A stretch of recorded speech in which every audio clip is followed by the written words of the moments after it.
Coming up on UGTV, Standing Committee Meetings of the Unified Government of Wyandotte County, Kansas City, Kansas. A meeting of the Neighborhood and Community Development Standing Committee. This will be followed by a meeting of the Economic Development and Finance Standing Committee.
For those of you who are here for our first meeting tonight, we are waiting for Commissioner Townsend, who should be here momentarily.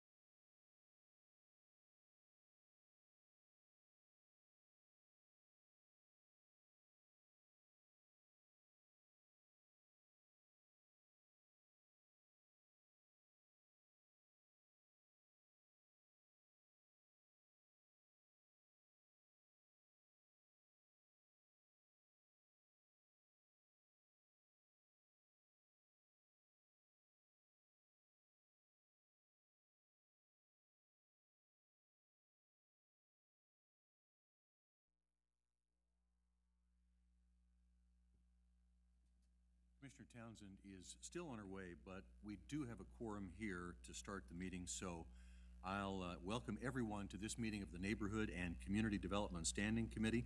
Public comment is welcome on any item that does come before the committee. If you'd like to make a comment, please get our attention. You'll have 3 minutes to make your comment from the podium that is in the middle of the room. We do ask that anyone who is here tonight participating in the meeting or speaking to the committee, please speak as directly as possible into a microphone for accurate recording and broadcasting purposes. Can we call the roll, please? Roll call. Walters. Here. Commissioner Bynum for substituting for Commissioner Murguia. Here. Townsend. Burrows. Here. McKiernan. Here. We do want to thank Commissioner Bynum. Commissioner Murguia was unable to be here tonight for this standing committee meeting, and Commissioner Bynum was gracious enough to join us tonight for our 2 meetings.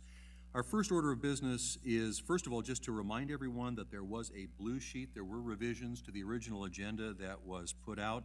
A blue sheet containing the supporting documentation for our first item was put out late last week. It does have a clean copy and a red line copy of that, so please refer to those when we get to that item. The next order of business is to approve our standing committee minutes from our meeting of December 4th, 2017. There's a motion and a second to approve as submitted. All in favor say aye. Aye. All opposed, same sign. Those minutes are approved as submitted. That takes us to our committee agenda. The first item on the committee agenda is an ordinance amending Chapter 8 of the Code of Ordinances, Building and Building Regulations Code. And I'm going to turn this over to Wendy Green, Assistant Legal Counsel, for the presentation. Thank you. Good evening, Commissioners, County Administrators. If we could have that PowerPoint put up, please, and thank you. Currently, we already have the property registration ordinance in effect. That was passed at the end of June of last year. It went into effect December 1st. And the purpose of this was so that we could ensure that vacant property owners were known and that They could be reached if there were any kinds of emergencies or for safety reasons or for code violations. Again, it went into effect December 1st, but then we discovered that there are third-party vendors out there who are available to assist in registering these owners, in maintaining the registry, and providing notices. We've also discovered that they do this at no cost to us. They would get paid with any registration fees that were generated through the property registration. But in order to be able to effectively use a third-party vendor and eliminate some of, I call them hiccups, but some of the things that we noticed were somewhat prohibitive in the current ordinance, we have put forth some amendments to the current ordinance. The first one you'd see is in section 8-471. What it does, it just excludes government-sponsored entities. So the courts have ruled that we can't force the federal government to pay our registration fees, but a government-sponsored entity is not the same as the government. So those entities could be held liable for our registration fees if they are responsible for some vacant properties. Section 8-474 just asks that these owners that register and their designated agents provide us with an email address so we can get into contact with them very quickly. The following sections, 475, 76, 77, 80, those just add or designee after any reference to the code's administrator. So this will allow us to use a third-party vendor to help us with this, maintain this registry, or anybody else the code's administrator decides to designate for this purpose. This section was pretty big revamping. At first, we just had it to where if a mortgage company has a loan that's in default and they go out and inspect the property and discover that it's vacant, they were supposed to register with us within 10 days of that discovery. Now, however, it changes to where if the mortgage company realizes they just have a defaulted loan, they need to contact us. And that, again, is they have to provide us with a 24-hour phone number. Most mortgage companies have servicers, or they also have property management companies that they employ that help them keep track of these defaulted properties. So they provide them with, a lot of times they cut the grass, they board it if it needs to be boarded, and they just go and do inspections to make sure nothing's happening with the properties. And so this would require them to provide us with a phone number that we could be reached 24 hours a day, so we could have the contact information for these companies. It also institutes an annual registration fee of $200 per property. The other big change that we have is in the vacant property registry itself, which is section 8-483. At first, it was if the vacant property was, if the property was vacant for 30 days, then it was required to be registered. Now we've changed that to 60 days before registration is required, and we've added an initial registration fee of $200. But B, this is better for property owners because the original ordinance as it stands now had a registration renewal fee of $500 every 6 months. We've changed that to a registration renewal fee of $200 once a year. F, we've added exempt properties. What we've stated is if you're subject to the mortgage default registration, which was the last section I talked about, then you don't have to register under this part of the code. G sets out some exempt organizations or exempt entities that don't have to register. So if it's a government entity, again, the courts say we can't make them pay us. We're also not requiring nonprofit corporations to pay these fees. If you have a rental license under section 19-226, you do not have to register under this because you're already registered under our rental licensing code. If you are an owner who intends for the property to be your domicile, but maybe you have a vacation home someplace, so for a few months out of the year you're not in your house, you don't have to register under this section. And then also, if you have the property listed with a licensed real estate agent or broker, then you don't have to register the property under this. So what we've tried to do is take care of some of the outliers. We don't want to punish good property owners, so we've listed exceptions to where they don't have to register their property under our code any longer. We've also allowed a provision under H, this is new as well, that you can apply to the codes administrator for a waiver of the fee. So if you don't meet one of those other exceptions, but your property is being maintained, and you're using it for a permitted use, you can apply to have the fee waived. We still want you to register the property so that we know it's supposed to be vacant for safety purposes, but we're not requiring you to pay that $200 registration fee.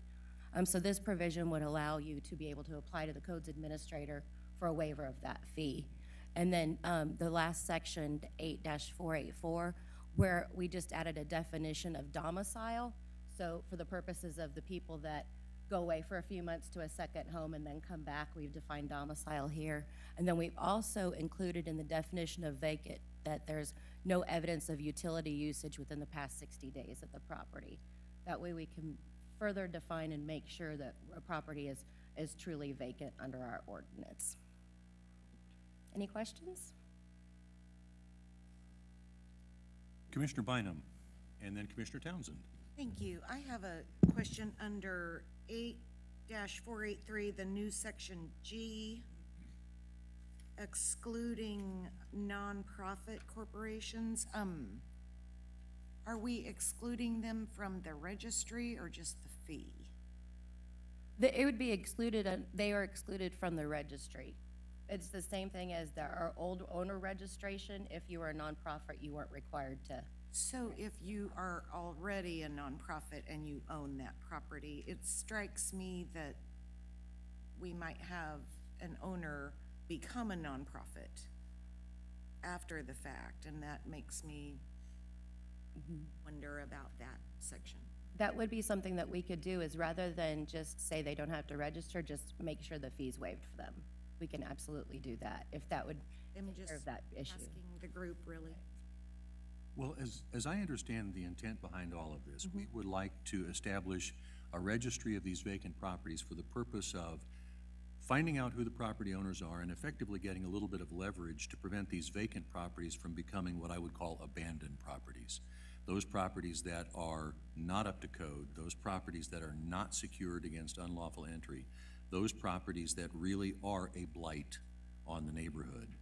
And so, kind of like you, I would wonder if we want those people to still register, even if they would not have to pay a fee, so that we simply keep track of those people who are owners of properties that could effectively become abandoned at some point in the future. Okay. Commissioner Townsend. Good evening. Well, it goes to what you said, Mr. Chairman. Some of the things, Counselor, that are up here, for some reason I didn't see in the package I got. Was there a blue sheet? There wasn't. Okay. Again, as I read some of this, I was concerned about the fees that were being charged. I'd rather see that money used by the homeowner to keep the property up rather than just feeing them for registration and all this. And again, the question that came to mind is if they're not keeping the property up, are they going to pay these fees? So I'm not sure I'm in favor of that. I do like what I just heard, that there is an option for waiver. So I'll go back and look at the blue sheet on that. My other concern about this, and I voiced this before when this section had, this item had come up, is that we not have a registry that can be accessed by anyone as a shopping list for those who may be in the community that would try to go to these places and do damage to them. How are we ensuring the safety of these properties by not just giving the public a shopping list? Well, this registration list would not be open for public viewing. It would be open to public safety, it would be open to fire, it would be open to codes. If a core request came in wanting the list, they would have to sign the certification stating that they could not use it for commercial purposes. But that's like any list. of names and addresses that the UG has that has to be provided pursuant to a CORA request, To a what request? a Kansas Open Records Act request. That if they could request it through that, but it wouldn't be available on any website that anyone can just go look at and see what's vacant or not, if that makes sense. What would prevent the obtainer of that list from making it public? We would have to they would sign their certification that they're not using it for any type of commercial purpose whatsoever. And so making it public, I would think they would be trying to use it for some type of commercial purpose. Well, not Again, unfortunately, yeah. If it's a record and it's not subject to any kind of exception under CORA, it would have to be provided. We can't get around that, unfortunately. But the purpose of the registry is so that we know what these properties are. So we would have to have some kind of list for everybody that needs to look at it. Unfortunately, that's just the way CORA works. If it's a list and it's not subject to an exception, it would have to be provided. And there's no restriction we could put on the recipient of such a list, that Other they than- could not disclose it publicly? Other than making sure they sign the certification where we state they cannot use it for any kind of public or commercial purpose whatsoever, unfortunately, no. If a document has to be, or a record has to be provided under CORA, we can't restrict their use of it other than stating they cannot use it for commercial purposes. Or disclose it for any other reason? Right. Can we add that caveat to it as well? CORA doesn't necessarily allow that, no. So it's only what CORA allows us to? Correct. That's uncomfortable. But if I could say something about your concern for the fee, currently, as this ordinance stands right now, the fee is, the initial registration's free, but after that, it's $500 every 6 months. So this amendment actually eases that burden significantly. But also, we've discovered if we use a third-party vendor, which we've determined we are going to have to use, that's how they get paid for their services is by the registration fees. They take a portion of the fee as their payment for maintaining all of this for us. We don't actually have to cut them a check. We don't pay them anything. They just get a portion of every registration fee collected. So if we don't have a fee, we have no way of getting these vendors paid. Okay, so the fee changes from what to what? It changes currently, it's $500 every 6-month renewal. And now, under the amendments, it would be $200 a year. And someone can apply to waive out of that? Yes, absolutely. Anyone who doesn't already meet one of the other exceptions can apply for a waiver. And who would decide if the waiver is appropriate or It not? would be up to the Codes Administration Office. Okay.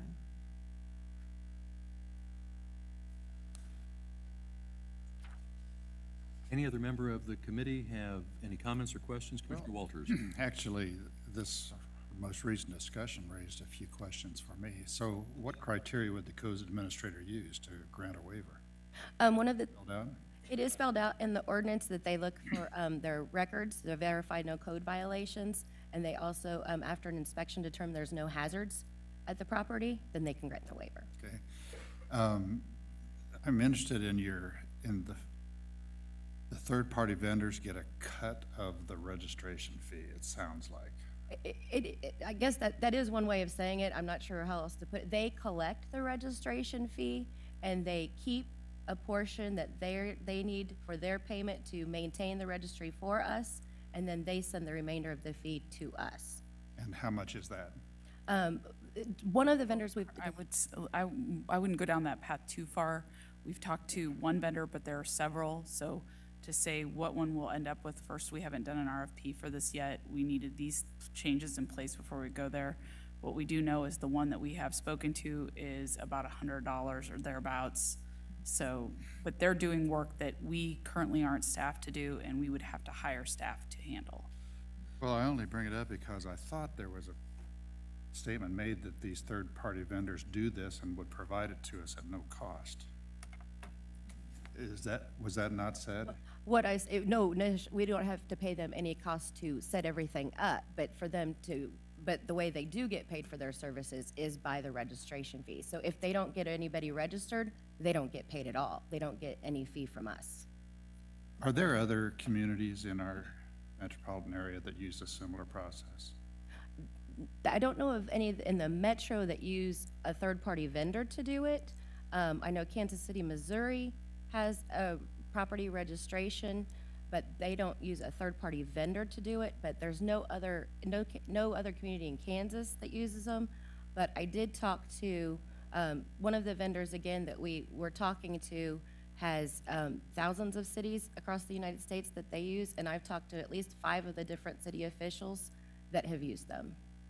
So it is being used across the country, just nowhere in the KC metro area. Thank you. So if we remember that our ultimate goal, our end goal is elimination of abandoned properties causing blight in our neighborhoods, it's safe to say that staff believes that this registry would be a useful tool toward that end, and that it would give us an advantage toward that end of eliminating abandoned properties creating blight that is greater than what we have now under ordinance or under our standard operating procedure. Would that be correct? That is correct. And the reason that we were bringing these things to you is through our work on SOAR over the last couple of years, we've attended a couple of different events with the Center for Community Progress, which is basically a blight organization. To just kind of cut to the chase, that's what they are. They only work in the areas of blight and communities that have significant challenges. This is something that they recommended as a best practice. In my travels to Hartford, Connecticut, which has far more difficulties than this community has here, and speaking to folks at that particular conference, this was something they highlighted as a huge success and in getting these properties to move into occupied structures. So I guess that would be my follow-up question is, other communities that have instituted a registry like this have documented success that they believe they can attribute to the registry? Absolutely. Okay. Commissioner Townsend, and then Commissioner Burrows. Thank you. Is there a way, we're trying to identify owners. Is there a way that the public records will be checked first as to whether or not there's a targeted property? We can find the owner through public records. Absolutely. In fact, that's how we would provide, if we determine that a property is vacant and it hasn't been registered, a notice would be sent to the owner of record. So a lot of times we check our tax administration system has both a situs address as well as a mailing address. Mm-hmm. So we could send notices to both of those addresses. In fact, that's how we try to find people when we do our tax sales, is we look at the situs address as well as the mailing address of record. And in addition, these other vendors have search tools as well that they can use to try to find people. So if the situs address and the mailing address turn up nothing, then they can go to search tools like LexisNexis and other types of person searches to try to find these people. But we definitely would send a notice first to the addresses of record. Okay. Well, I guess the only other thing that I would say again, with the amount of money, this is going to hit particularly hard in certain sections of the city more than others. And if we're trying to induce people to improve their property, we've gone from 500 to 200. Even below that, I think, would be something we should consider or reconsider. Again, looking at what we're trying to do and looking at who it may impact most in certain regions, and whether or not those people really have the ability to pay that. If we want them to improve their property, hitting them with another tax or registration fee, why isn't it $50 instead of $200 or $75? I still think we need to reconsider, look at that, because of certain areas in the city where it's going to be very impactful, negatively so. Commissioner Burrows. Thank you, Mr. Chairman. Who's responsible for compliance on the registry? Will the city be mandating that these be done by ordinance, or will the private vendor be responsible for the compliance of the registry? There's actually already an ordinance in place that mandates compliance with this. So these amendments are just trying to make it to where it doesn't affect owners of these properties as badly as it currently does. Like I said before, the way it stands right now, they have to pay a fee every 6 months of $500. There's a shortened amount of time that the property has to be vacant before they have to register, and there aren't as many exceptions. So these amendments actually just, I think, make the ordinance that's already in place stronger. It makes it less onerous on these owners that are trying to do the right thing by reducing the fee and also creating more exceptions and the ability to have a waiver of the fee. So currently it's mandated by ordinance, and I think these amendments just make that, I think they'll make it more effective, but also, again, better for these owners. Let me rephrase my question, if I may. Sure. We just heard from staff that we don't have the personnel to do this, and the $500 fee is being reduced to $200. So who is in charge of compliance? I getcha.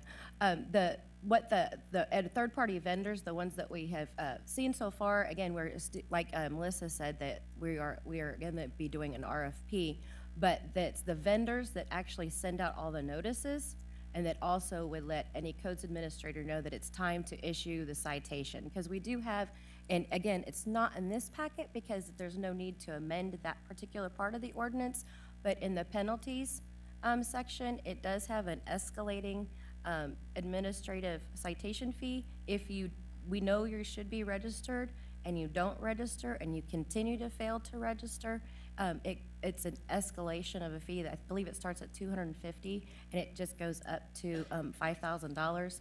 And so that, since it's an administrative fee, would become a special assessment that could be levied on the property. You're welcome. Any other comment from the committee? And I would ask if there's anyone who is here in the audience who'd like to make comment, that this would be a good time to do that, and there is. So ma'am, if you would step to the podium here, and if that microphone it's not too tall for you, it's perfect for you. All right, we're good. If you could give us your name and city of residence for the record, and then you'll have 3 minutes to make your comment to the committee. Hi, thank you. Thanks for giving me a chance to speak tonight. I'm Kathy Basil. I'm a real estate broker, the current president of Wyandotte County's Landlords Incorporated, and I own a couple of properties here in Wyandotte County. I'm speaking on behalf of many property owners when I express a strong objection to recent and proposed changes to the Building Regulations, Chapter 8, Section 8. Thank you. Recently, Commissioner McKiernan, Assistant County Administrator Melissa Sieben, and City Attorney Wendy Green recently met with a few of us to discuss these changes. We all want to see the stated goals happen to increase property values and promote safety. However, we have 5 significant reasons why we cannot support this measure. First, this measure affects very few property owners. Less than 3% of all Wyandotte County properties are considered vacant. This is significantly better than national averages, according to the stats that you'll see on the handout I gave. Abandoned properties do create many problems. However, vacant maintained properties do not. Next, the proposal requires property owners to submit a scope of work, even though there's no legal requirement for property owners to have any kind of scope of work for their properties. This requirement and the fees are due even if the property is 100% code compliant. They have to apply for a waiver to get that removed. This is an unreasonable imposition on property ownership rights. Third, it will create a need for constant education beyond code enforcement officials. Property owners, lenders, foreclosure agents, asset managers, attorneys, title companies, and real estate agents will all need to know these standards, even if they don't normally work in Wyandotte County. This ordinance will be very obscure to most of them, and they won't understand. Ma'am, you have 1 minute. The finer points. Not all vacant properties required to be registered, and this will create unrecorded liens on properties that will cause legal problems. When we asked why code enforcement wouldn't be the best way to address these issues, since aggressive code enforcement and greening are noted as the top two methods for addressing blight, Commissioner McKiernan said people ignore enforcement notices. Well, we all know about doing the same thing and expecting a different result. This is going to require new documents, new training, new oversight, more labor demands, but only compliant property owners will be compliant with it. The non-compliant people will still snub their noses at it. Last, all property owners can evade this simply by listing their houses at an inflated price. That will effectively increase the visibility of these properties to vandals and criminals. So please withhold your support and seek better ways to meet these stated goals. Remember, the vacancy rate here is better than most places in the U.S., which means the UG is already doing great on addressing them. This proposal has standards that are unfair to property owners. It'll be hard to educate people and harder still to enforce these rules. Please do not support these measures. Thank you, Ms. Batesel, for those comments. And it sounds as if what you are proposing is not only a reconsideration of the amendments to the existing ordinance, but a more fundamental examination and potential change to the underlying ordinance itself. Because some of the things that you've brought up here really speak to the parts of this ordinance that are not up for amendment today, but that you would ask this committee to consider re-examining the entire ordinance. Is that what I heard? Absolutely. Thank you. This ordinance creates a lot of problems for the day-to-day operation of real estate transactions. And so with our stated goal of reducing abandoned properties that create blight in neighborhoods, driving down property values, certainly impairing your ability to sell properties in neighborhoods where there are large numbers of unsecured abandoned houses. I mean, I still think that that's our goal. I think the question for this committee is what route we take toward that goal with either the proposed ordinance amendments or with other consideration of the ordinance itself. Could I ask a question? Maybe, Melissa, you could help out a little bit here, because what I was sort of thinking, even before the presentation was made, was if I own a property and it's current on its taxes and it's in perfect condition and it's vacant, why do I have to register it? What is the benefit to the community?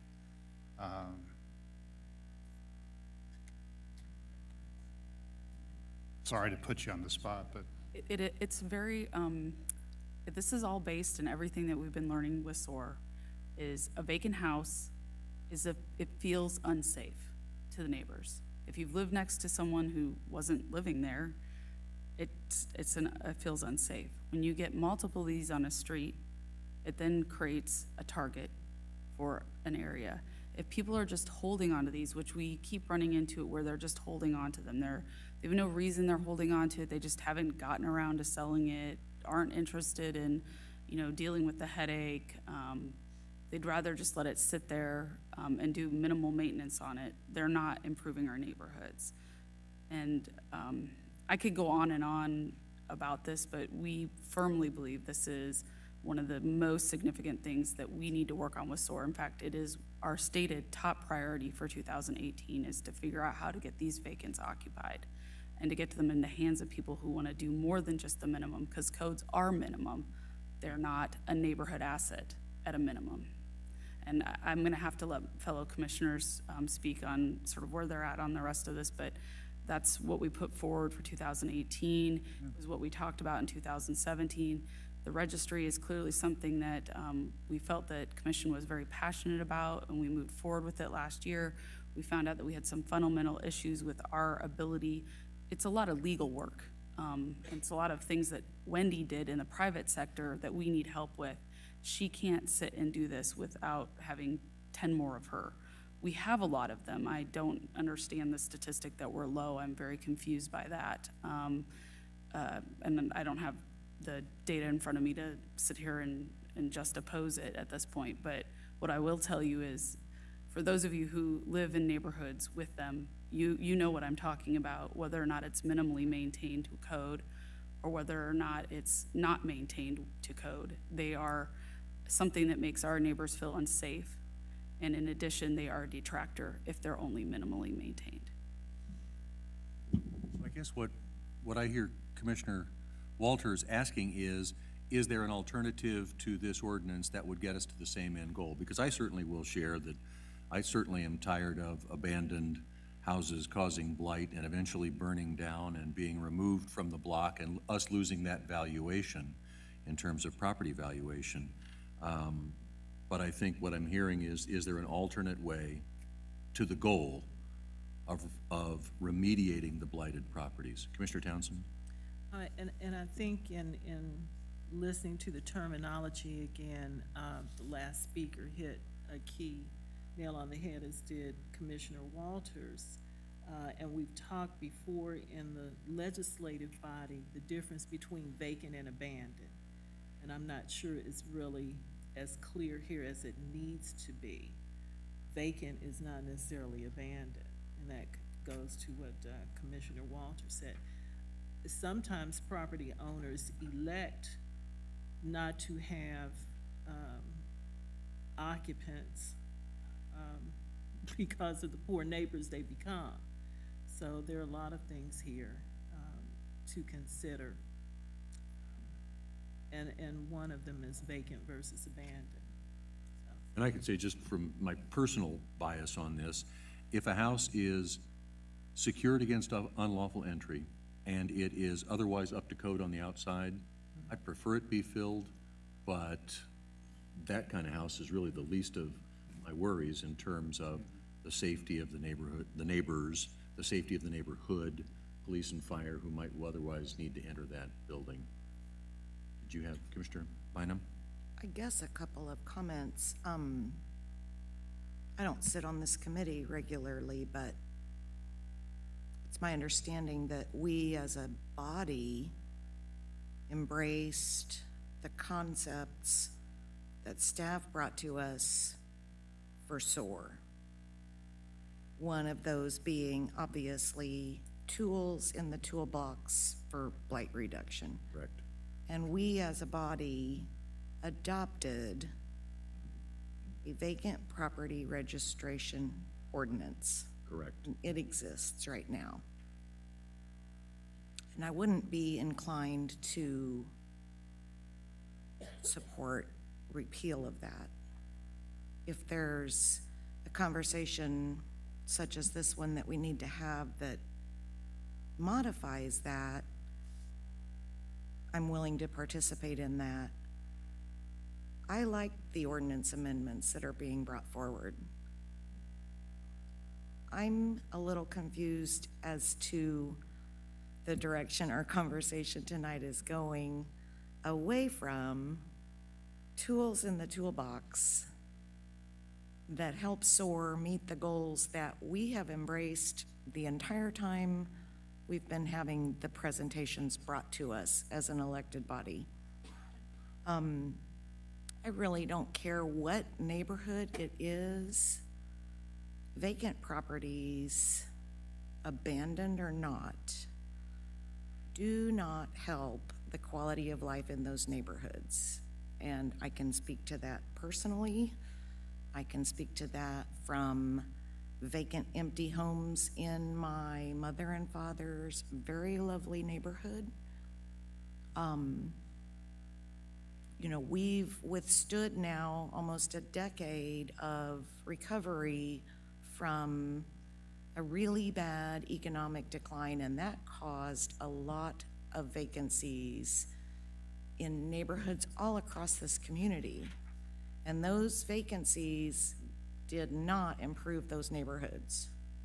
There's no way you can say that all of those mortgage foreclosures and other things that happened in those neighborhoods were improvements. So I'm gonna stand in support of the ordinance and in support of the amendments that are being brought forward. I only have one other question. I don't know if we can dive down into that kind of data tonight. I respect Commissioner Townsend's concern about the $200 fee being a burden on those who might own a piece of vacant property and want to keep it up, but maybe don't have the finances to do that. I don't know if we have the data in terms of any part of the community to dive deep enough to know how many of those owners are there in a given area. And with that, I will support the ordinance and its amendments. Do I take that as a motion to approve? I will make a motion to approve. So there's a motion, Commissioner Townsend, before we ask for a second. Well, I'm thinking I almost may need to recuse myself from this because there's a possibility that there may be property that is in my name that may, without further clarification here, fall under this. You know, I've said what I had to say. And with respect to, I would say any tools that we use for SOAR or anything else, I think it shows that we do due diligence anytime we look at something and then say, maybe we didn't think it out as fully as we did when the initial process was brought to us, or maybe not the process, but the idea. So I think reevaluation is always good, or as you say, a deeper dive into it, whatever the problem or issue is that's presented, or process, yeah. So with that, I'm going to recuse myself to be on the safe side. I may or may not come to this, but I'm going to recuse myself from this. And so the request for action tonight is to approve these amendments to the existing ordinance. We have a motion for adopting these amendments to the existing ordinance. Is there a second? And I will second, understanding that this is not the end, that there can be further amendments and revisions to this ordinance. There is a motion and there is a second. Is there any additional discussion within the committee? Yes, sir. Thank you, Mr. Chairman. How long has the ordinance, for my benefit, how long has the ordinance been in place? I'll take this. There was a prior ordinance that we gutted and revised. So this type of function has been available to us since sometime in the 90s. It unfortunately wasn't executed. I firmly believe had it been, we would be sitting in a different place here tonight with the number and the amount of devaluation that we've seen in this community. But what's the answer to his question? It wasn't put, the vacant property registration portion was put in place at the end of June of 2017, and it became effective December 1st of 2017. And that did come through this committee.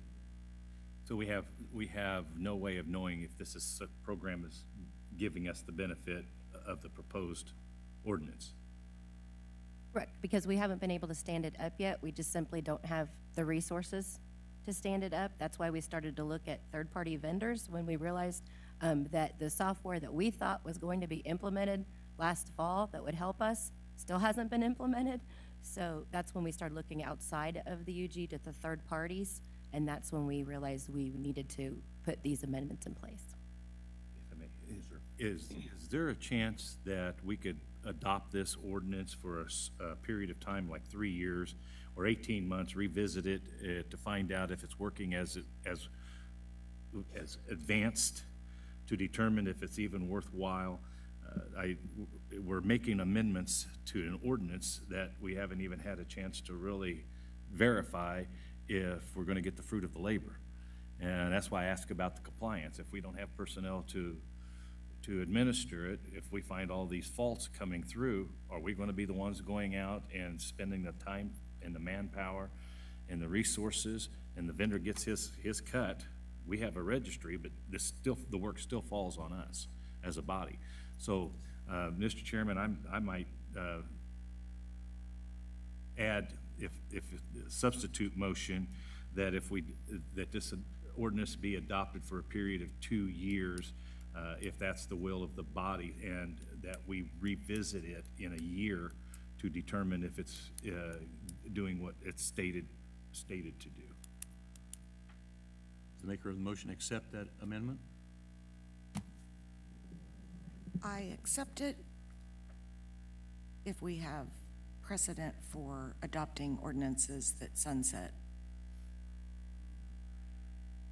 I'm willing to accept it. I just don't know if we've ever passed an ordinance before with an expiration date on it. What I can tell you is we'd be happy to come back and give updates and let you see where it's sitting. After we haven't even brought forward to you a third-party vendor yet. That was this we had to have in place so that we could even go out and solicit them, so. I guess my second question then for you would be, I'm willing to entertain that. What kind of start date would it have if we pass it tonight and then send it to full commission with the 2-year expiration? What would the timetable be for a start date? We would have to amend the other section that made it effective December 1, 2017. We would amend that section to include a different effective date, and then I would think within that same section, that's where we would put the end date of the ordinance. But again, I don't know if we have a history of doing that or not. Unfortunately, I can't answer that question. And I would recommend putting a specific end date so that there's no question when the 2 years runs from, if it's from today or what December what date, or the adoption date by the full, or when. I know we've done it before. I can't cite you a specific example. You certainly have the statutory authority to do so. It's more common in the state level. So I guess then my question would be, if we're going to put that into the ordinance amendments, would it make more sense for us to further amend, put that into the proposed ordinance amendments, the date changes and the sunset date implementation, and then bring back that revision for vote, rather than vote on it now knowing that we're going to bring it back in a very short period of time for the purpose of the date changes? That's up to the board. You can instruct council to add that amendment in, and it would appear that way at full commission, or we could bring it back. Mr. Chairman, it's not my intent to make this difficult. It's just my intent that if this has been on the books since '96 and we haven't, we don't have anything to draw from, and we haven't used this tool in the toolbox, there's been a tremendous amount of time and energy put into the crafting of the ordinance and the verbiage that's being presented this evening. I'm cognizant of that, and I respect that, and I want to support that. But at the same time, if we're just updating a tool that's going to sit in the toolbox, that's what I'm struggling with. So then, the maker of the motion accepts I do.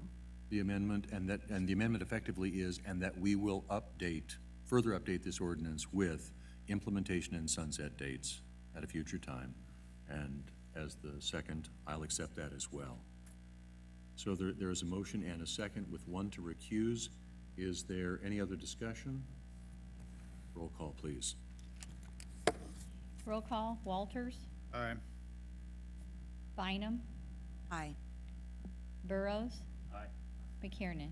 Aye.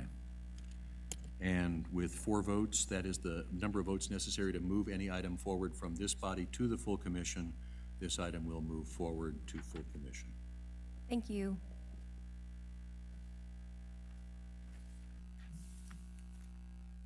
That takes us to item number 2 on tonight's agenda, and these are land bank applications. Mr. Chris Slaughter.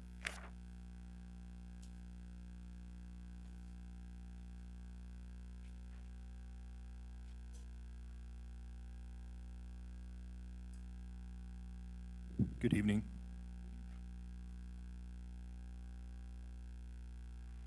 We have a pretty short agenda for you, and we'll have some updates from the rehab program, so we'll get started.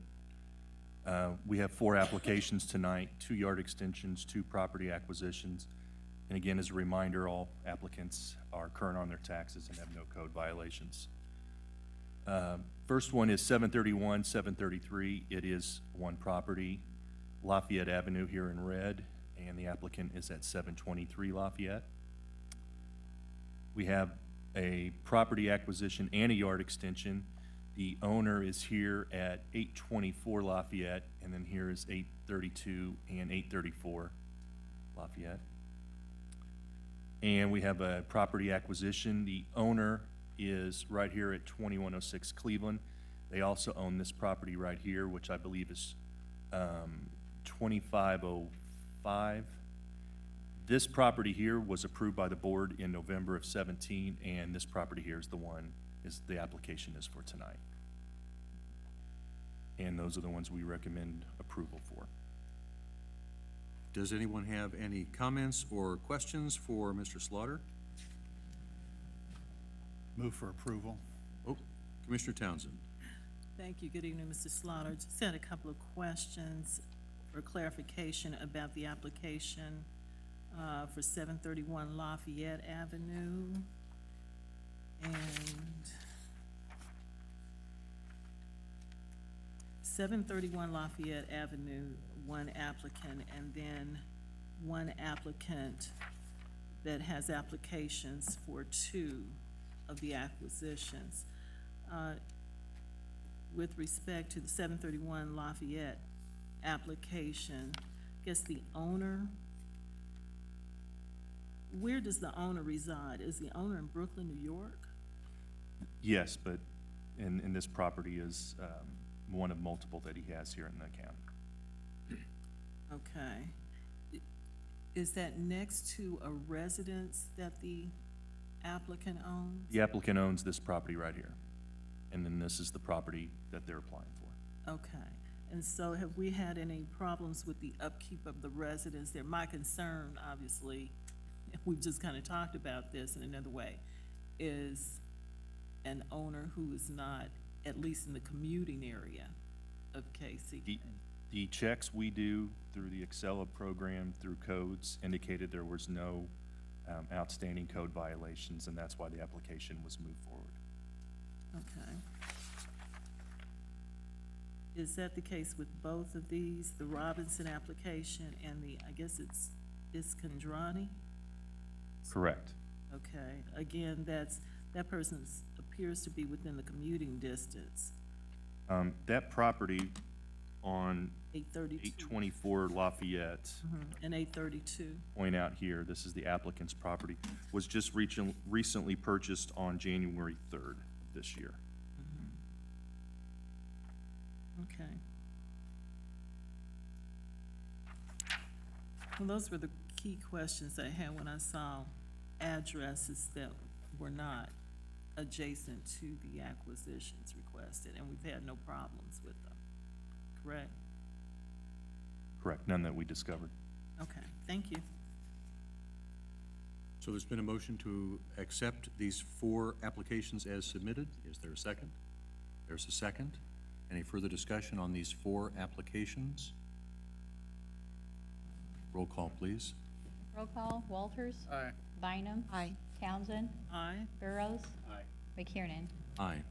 Those 4 applications are approved as submitted. Mr. Slaughter. Next, we have some transfers. We have 714, 716, 718, and 720 Everett, and it's this area right here.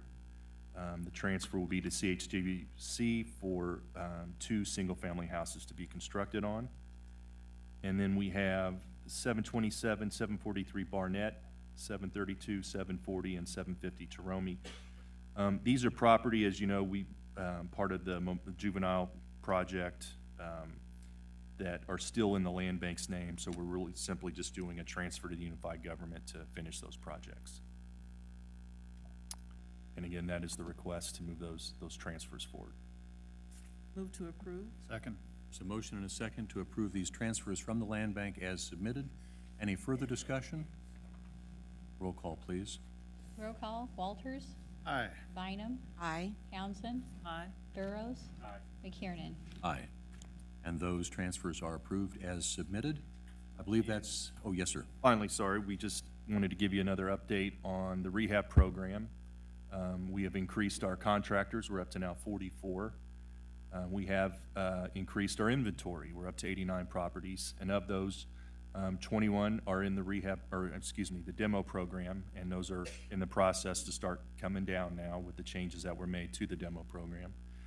57 are in the rehab program. 11 have just been deeded over.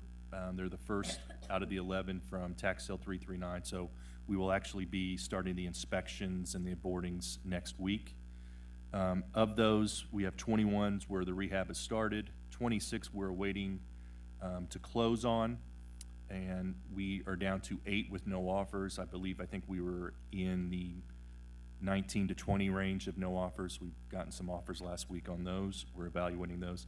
And again, we still have the one property over by Sumner, and we're still in the process of evicting another one. So we have also increased the completed rehabs from 5 to 6, so we're well on our way to breaking that 5 record that we talked about last month. So I will give you an update on that one. 3110 Kimball Avenue.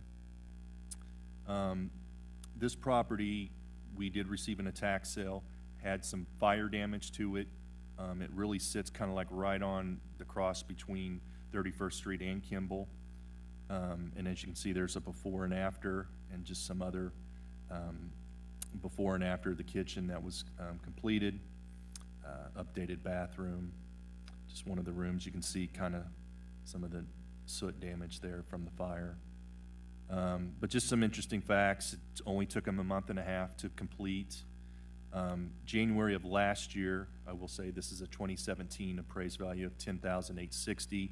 They had a private appraisal done after the rehab, and it went to $84,000, and currently it's being rented for $775. So again, another property that we're proud to say has been a complete success, and we'll just continue to keep bringing you updates each month. So that's all I have for tonight, barring any questions or comments. Any comments or questions for Commissioner Townsend? Again, great program.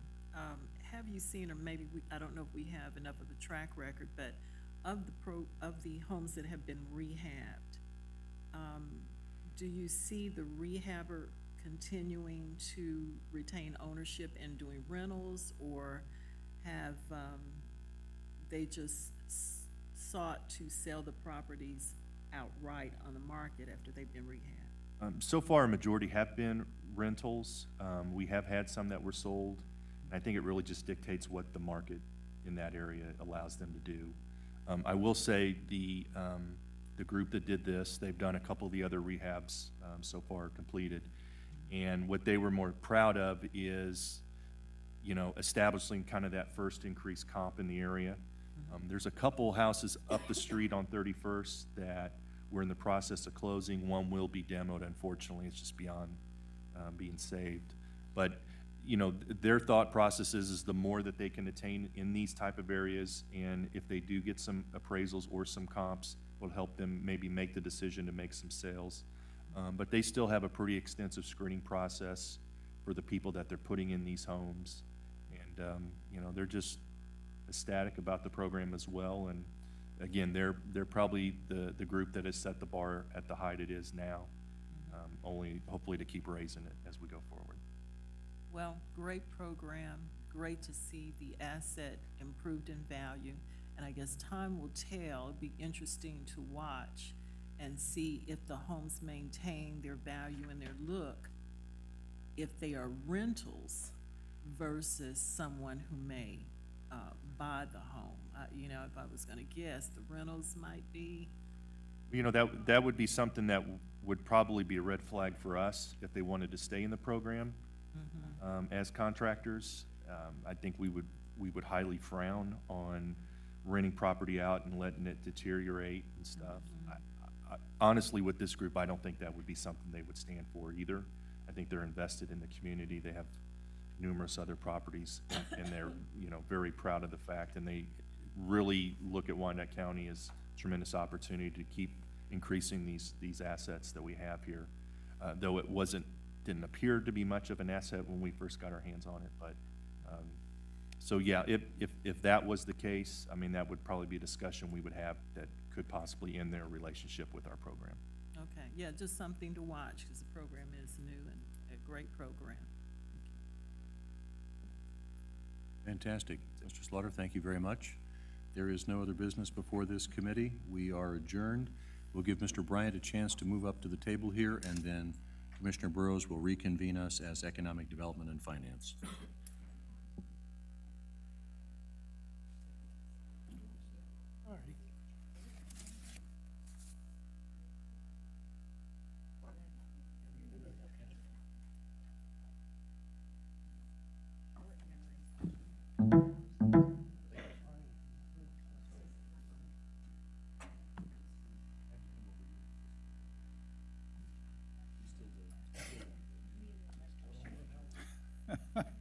Call the BPU.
We'll go ahead and call the meeting to order, the Economic Development and Finance Standing Committee to order. We want to welcome everyone to this meeting. Public comment is welcome. Anyone wishing to speak on any item on the Standing Committee agenda may do so when the item is up for discussion. You will have up to 3 minutes to state your comments. Please come forward to the microphone and you will be recognized. For accurate recording purposes, we ask all present to speak directly into the microphone. With that, I'd ask for the clerk to please call the roll. Roll call, Bryant. Here. Walters. Here. We have Commissioner Bynum substituting for Commissioner McGee. Here. Townsend. Here. McKiernan. Here. Burrows. Here. We do have some revisions this evening on the agenda. First, additional information was provided for items 2 and 3. I assume all members have been given the updated items. Secondly, item 4, which is an update from the Schlitterbahn Star Bond project, has been removed from the agenda and will not be heard this evening. Next, we have the minutes from our December 4th meeting. Is there a motion for approval? So moved. Second. There's been a motion and a second. All in favor say aye. Aye. Opposed, like sign. Minutes have been approved. Okay. Item number 1, the committee agenda is cash investment report for the 4th quarter. Kathleen Von Atchen, our CFO, is here to make the presentation. Good evening. Thank you for your time. I'd like to introduce my deputy treasurer who oversees cash management to make this presentation on our 4th quarter investment and cash management report. This is for the end of the fiscal year 2017. So Lisa Nolan, please take it away. Thank you, Kathleen. Good evening, everyone. We'll be giving the presentation on the quarterly investment report for 4th quarter 2017. Our first slide is the investment summary page, which shows the UG's total portfolio by investment type. The total portfolio for 4th quarter is $207,402,000 with an average yield of 1.24%. The average yield for 3rd quarter was 1.29%. Of the total portfolio, 39% is in cash, 57% in CDs, and 4% in securities. The next slide is our compliance report page, which shows that the UG is in compliance with its investment policy, with the exception of the 30% limit within a single institution. This is because as of 4th quarter, Capital Federal Bank holdings totaled just under 31%.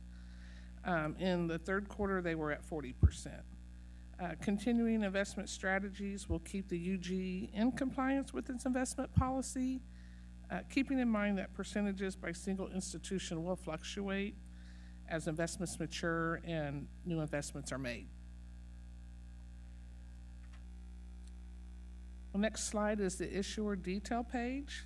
This page provides more detail of the investment portfolio to show a breakdown of the types of investments, lists each institution and agency and their investment amounts. It also shows the percentage of the portfolio that each institution or agency holds. The final page is our transaction details page, showing transaction activity during the fourth quarter. During this particular quarter, there were no new purchases or investments. We had 2 investments mature. Both were CDs. One was with Capital Federal for $3 million, and the other was with Commerce Bank for $4 million. And that is all I have for this evening. If anyone has any questions. Are there any questions from the committee members? Does anyone from the public wish to address this item? Let the record show no one stepped forward. Seeing none, this was for information only. No action is necessary. Any other discussion? If not, we'll move on to item 2. My only final points is that the third slide here. In the coming year, well, interest rates are rising because the Fed is increasing the prime rate, and so our interest in improving the performance of the portfolio would be to add or to shift our maturities. We have quite a bit in the front end, and what we want to do is shift it to 2 and 3 years. 2 and 3 year CDs earn more than 1 year CDs, so we hope to increase the weighted maturity dates, which is 300 right now, to around 350, and our weighted yield will be hopefully improving above the 1.24 we're currently at. So that's my goal. You presently stagger all of these accounts, all the CDs. Do you stagger those? We staggered them. We match them with our liability or what we're expecting in terms of cash flow. So as our cash flow needs change throughout the year, we make sure that we have those available. So yes, we do. We have a ladder approach. Thank you. Thank you. Any other questions, comments? Seeing none, moving on to item 2. Item 2 is the revisions to our financial planning policies. Again, Kathleen. So thank you very much. I'm looking forward to this presentation. The UG has about 10 or 13 policies, and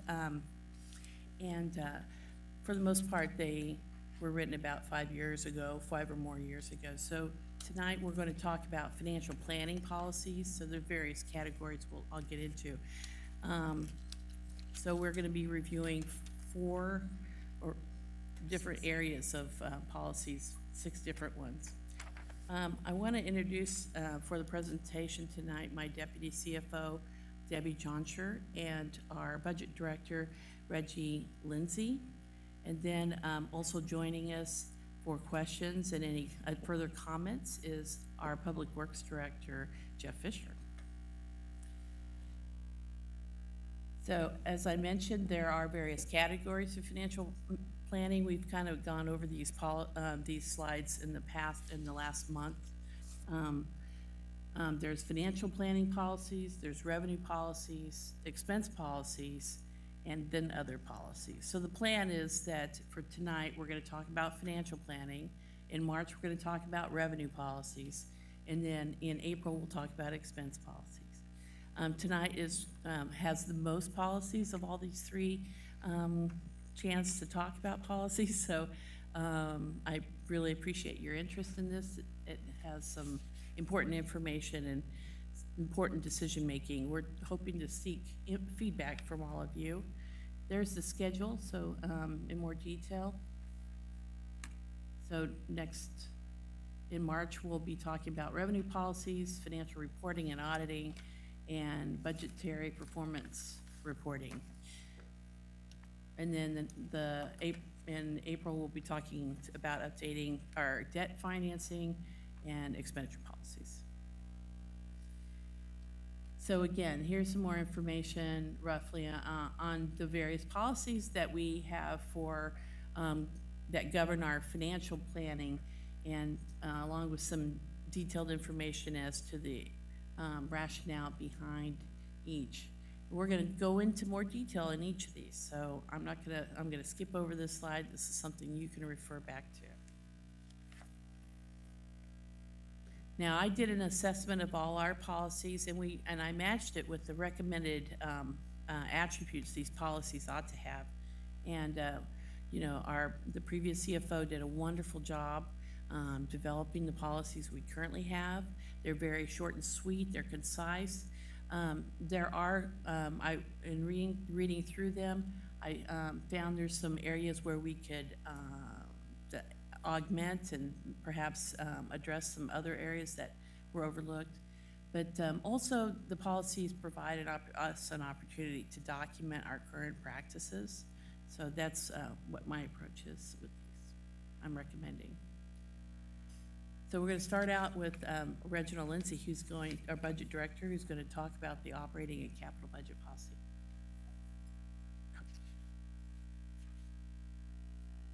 Good evening, everyone. Our operating and budget policy commits to a balanced operating budget and defines what is and what needs to be done as far as requires the decision makers be alerted when deviations are taken from the budget and otherwise occur. The purpose of the budget policy is it touches on when the budget is prepared and how the budget is used throughout the year. There's a definition section within the budget policy that defines governmental and financial terminology that is often referred to during budget conversations. The policy specifically communicates UG budget procedures. Some of those policies within the procedures are that we would like to look at maybe changing, or having revenues equal expenditures where we don't dip into fund balance.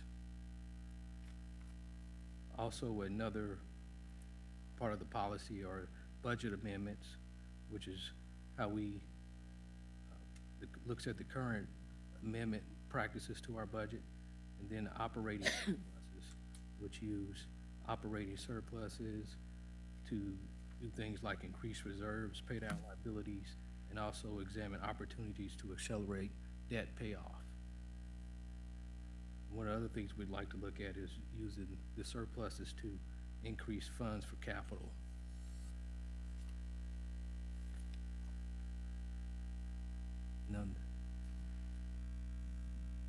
In our long-term financial planning policy, it supports financial analysis and strategies to assess the long-term implications of current and proposed capital improvement needs, cost of services, operating budgets, budget policies, cash management, and investment policies. The purpose of it is to ensure the unified government has ongoing financial sustainability beyond a single fiscal year's budget cycle. Within the definition section of the policy, it defines governmental and financial terminology that is often referred to during long-term financial planning conversations. Part of the budget policy is a scope, which looks at the horizon to forecast revenues and expenditures and financial position for at least 5 years into the future. Also, we'd like to provide a comprehensive analysis of key trends and conditions and look at solutions where we would identify challenges that may hinder the financial health of the unified government. The strategic planning piece, we'd like to look at the annual budget and how it incorporates goals of the unified government and strategic planning as it as it relates to the physical capacity based upon the long-term financial forecast of our available resources.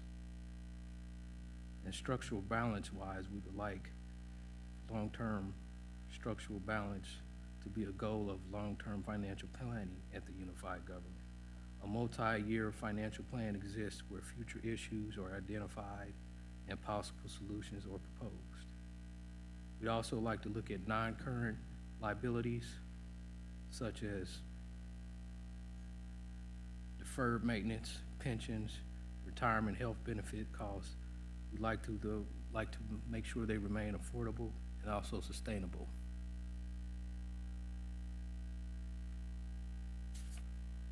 Any questions on? I have a question. You said something and I didn't quite catch it. And you said one of the things you wanted to look at was using surpluses for something. Yes. For what? So surpluses we like to use to pay down to pay down liabilities, also increase reserves, also examine opportunities to accelerate debt payoff, and also to increase funds to spend on capital. Well, that's about everything, it sounds like. So I would like to suggest that we not increase reserves and that we do look at surpluses to spend down our debt. Big picture, my priorities are reducing debt and reducing taxes.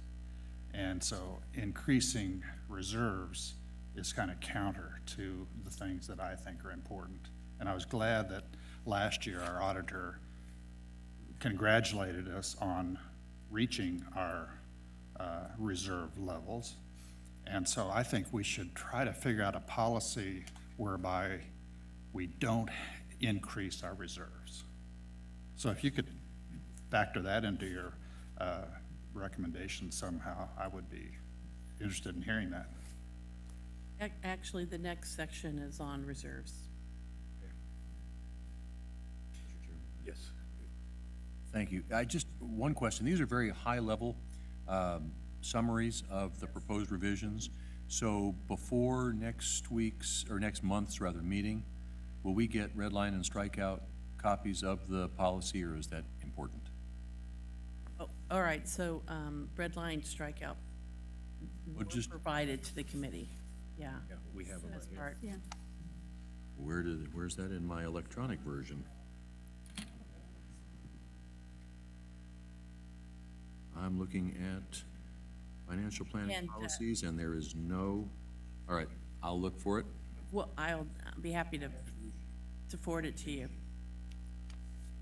And so I failed to mention that tonight we're just reviewing the recommended policies and discussing the rationale behind them, and to give you a little bit of chance to kind of ask questions, and then you can have further discussions amongst yourselves, or think it over, over the next month, and then the actual resolutions of adopting proposed policy won't be brought forward until the next month, so.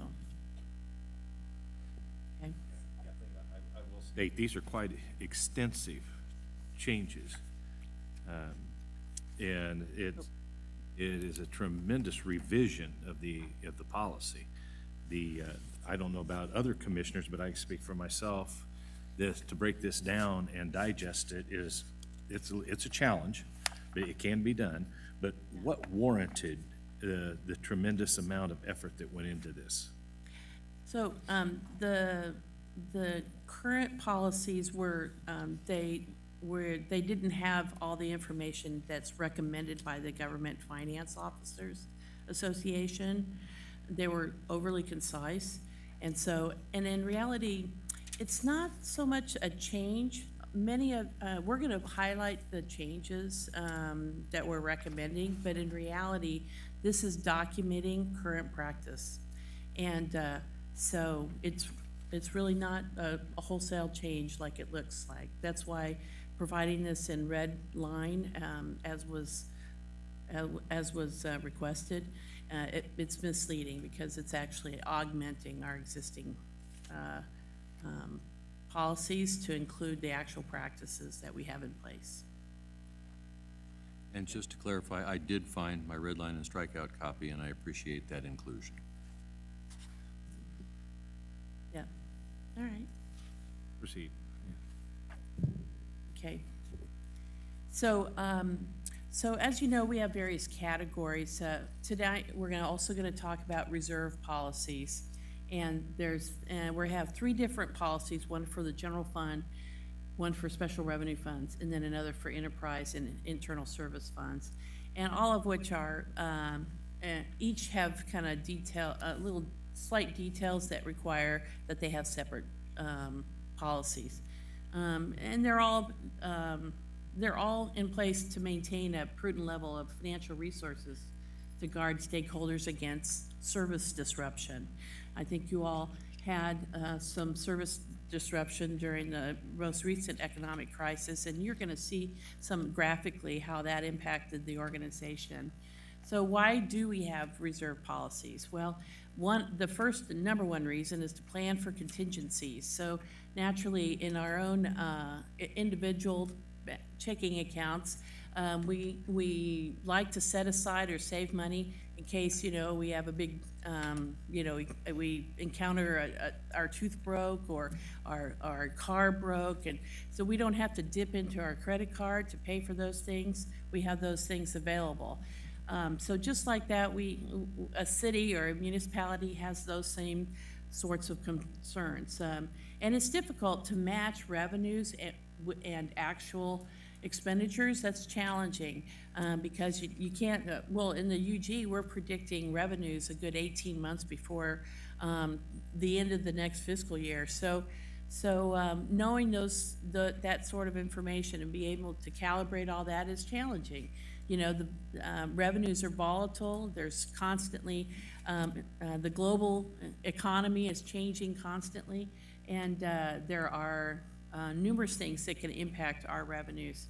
The potential of a closure of a major employer who may be a major taxpayer would impact not only the economy and our employment levels, but also our tax revenue collection.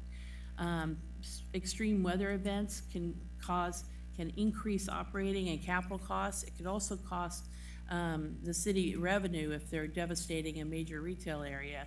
And then also there are these CAPER payments that I have discussed in previous long-term financial plan that we expect to have to pay in the next 5 to 10 years as our retirees, as our silver tsunami hits and the retirees leave our organization. So having contingencies, very important. Then the second reason is that it generates investment income. So right now, if you, for example, had 1 month of operations, which in the general fund equates to around $16 million.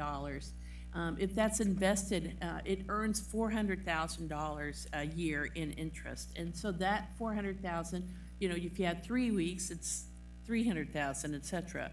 If you have that money in place, then that $400,000 can generate or pay for additional street maintenance, public safety equipment, economic development. So it has its own kind of revenue source because of the interest income. The second reason is that we avoid interest expense. So I've learned, there's in the past, the UG has found itself having to pay various legal expenses, and how we paid for those was through issuing bonds.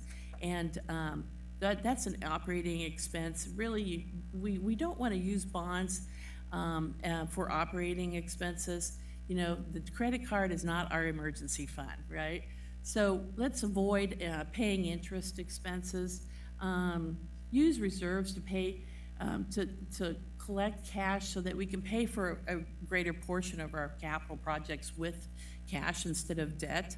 And then our higher reserves also are required for credit rating upgrades. So with that upgrade would reduce our interest costs, and we're going to talk about that on the next slide. So number 4, having sufficient reserves maintains a good standing with our rating agencies. So Again, higher reserves, a factor in measuring our credit worthiness, whether we have the ability to pay on time and in full. So back in 2017, the beginning of 2017, Moody's downgraded the unified government, and I'm going to show you a chart here, and you're going to see that it seemed like a pretty good rationale for why they did that. But I don't know, we were up in the A2 level, we were at the A3 level for Moody's. Here's Standard & Poor's, we're AA, and we still are.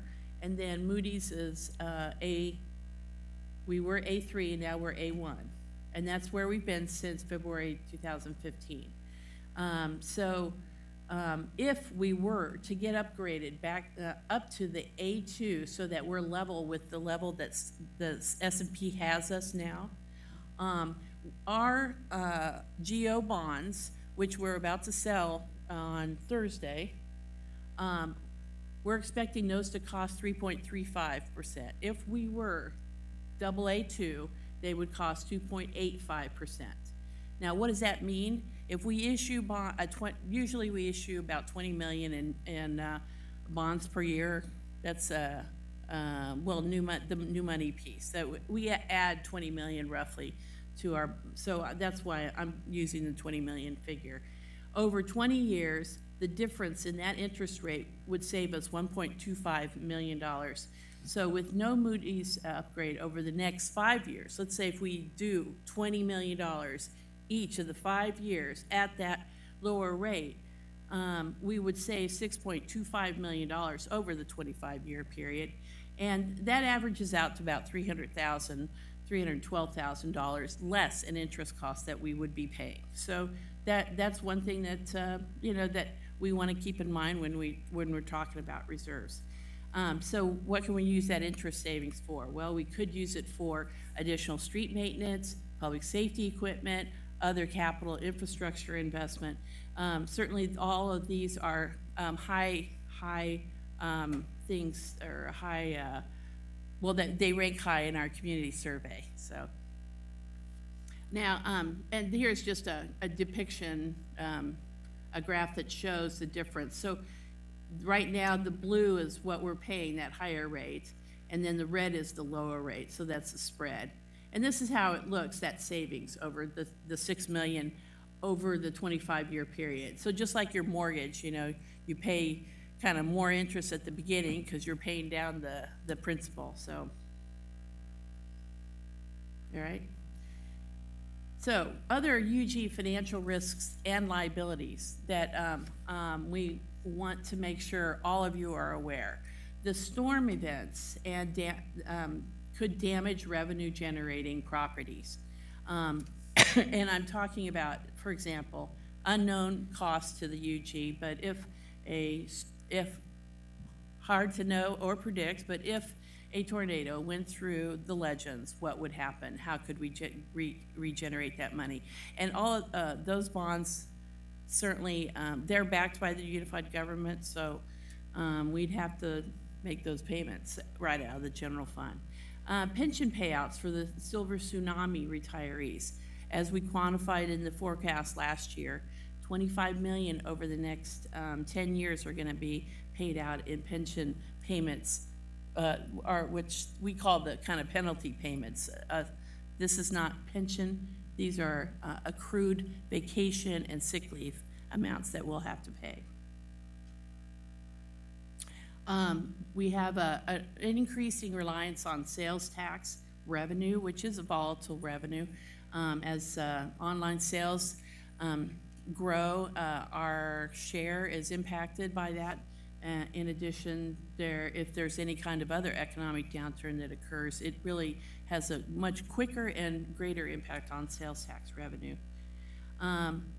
This one I have a graph to show you, but given the political environment in the federal government, the loss of federal and state grants, is a possibility. It's a risk, and we do get roughly about 15 million a year in federal and state grants.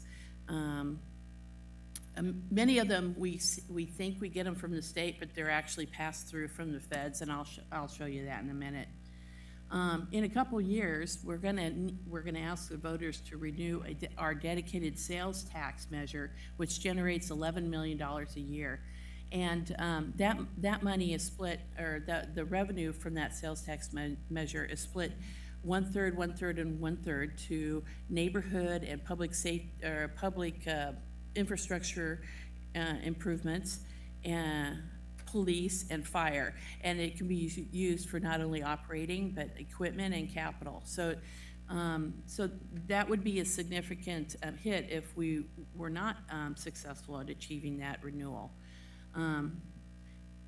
There's also always a increasing pressure to reinvest in our aging infrastructure, which at a minimum is over $500 million outstanding. So we are going to come back to the commission with more information on the amount of deferred maintenance outstanding. We currently in our general fund, we budget for roughly $10 million as a hedge in case there aren't sufficient revenues generated by the star bond districts in order to pay those debts. And so right now, you know, if that happened, I mean, that's something that we're legally obligated to. And then also there's all lastly, there's the long-term liabilities we have with our pension of $180 million and $114 million. So, you know, a few risks, you know, but we're doing very well.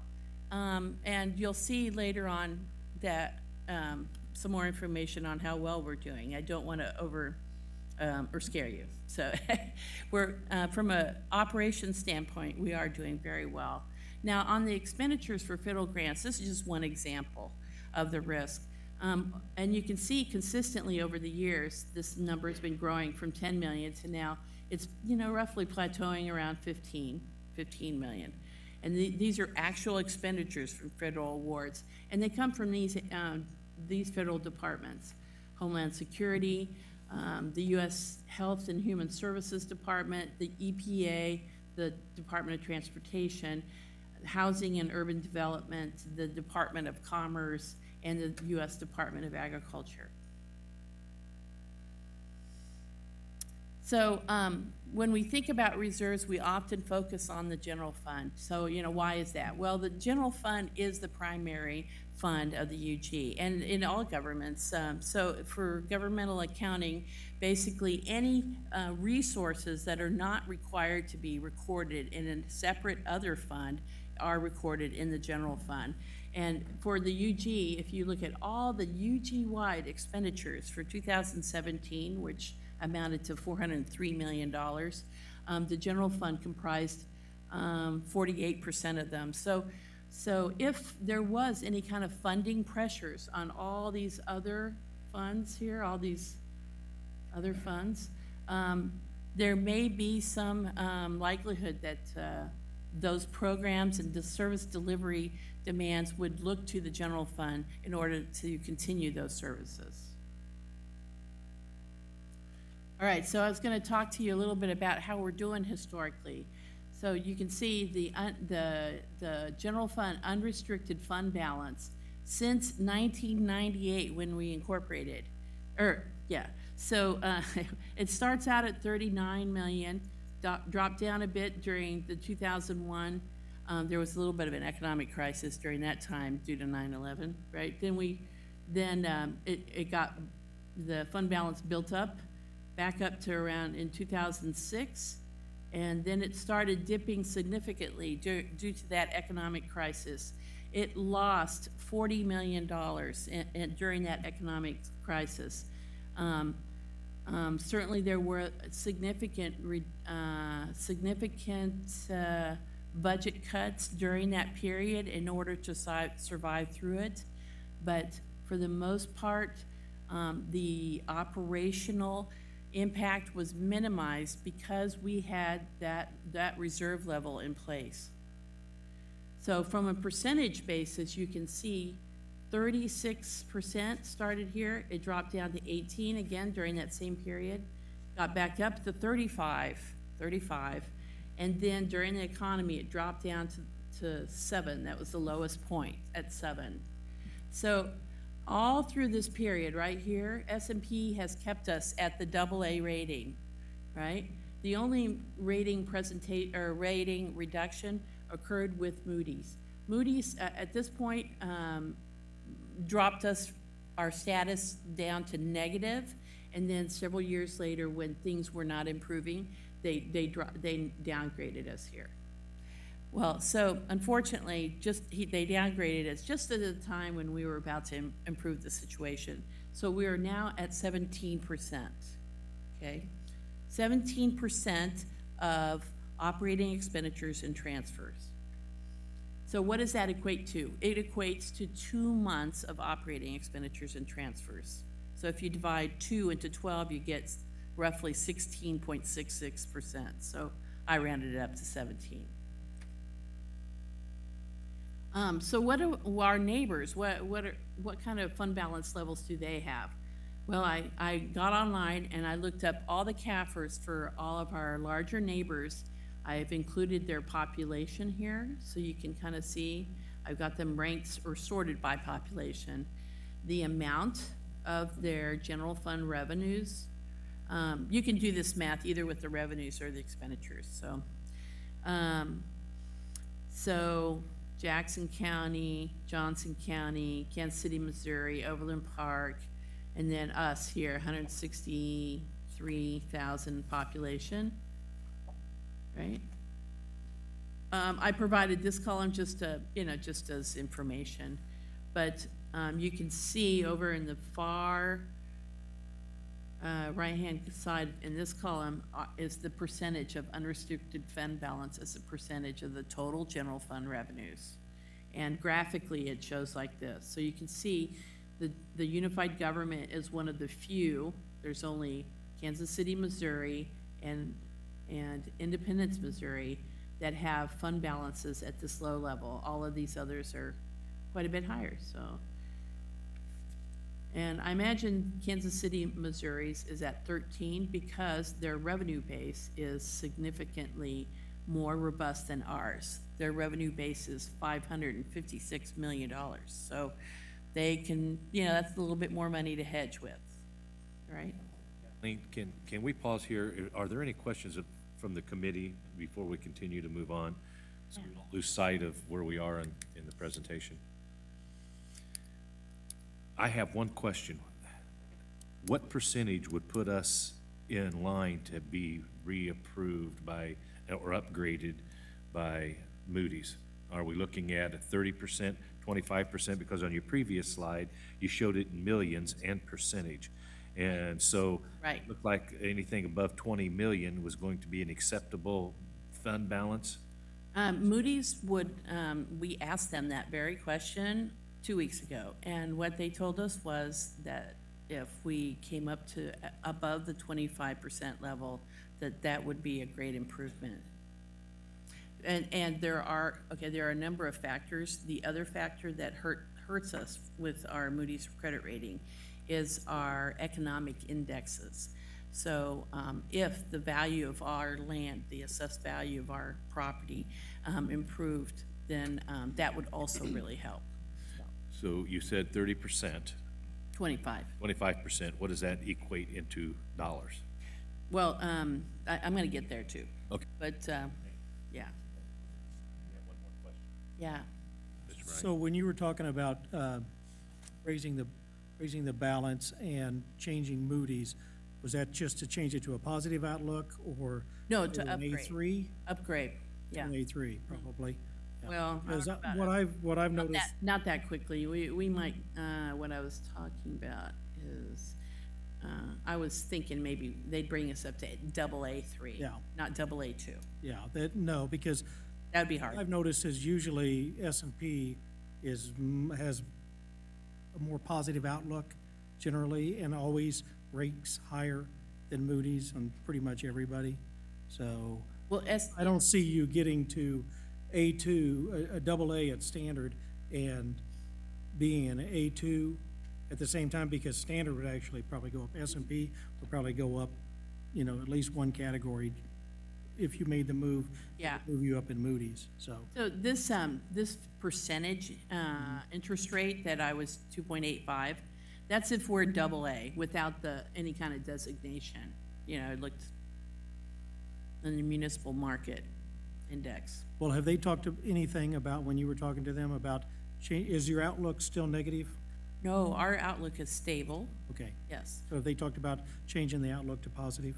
My goal, and we have had communications with them this past couple weeks, is what's it going to take for us to get first changed from our status from stable to positive, and then after that, from positive to upgrade. Okay. Yeah, yeah. So go back, so go forward here. So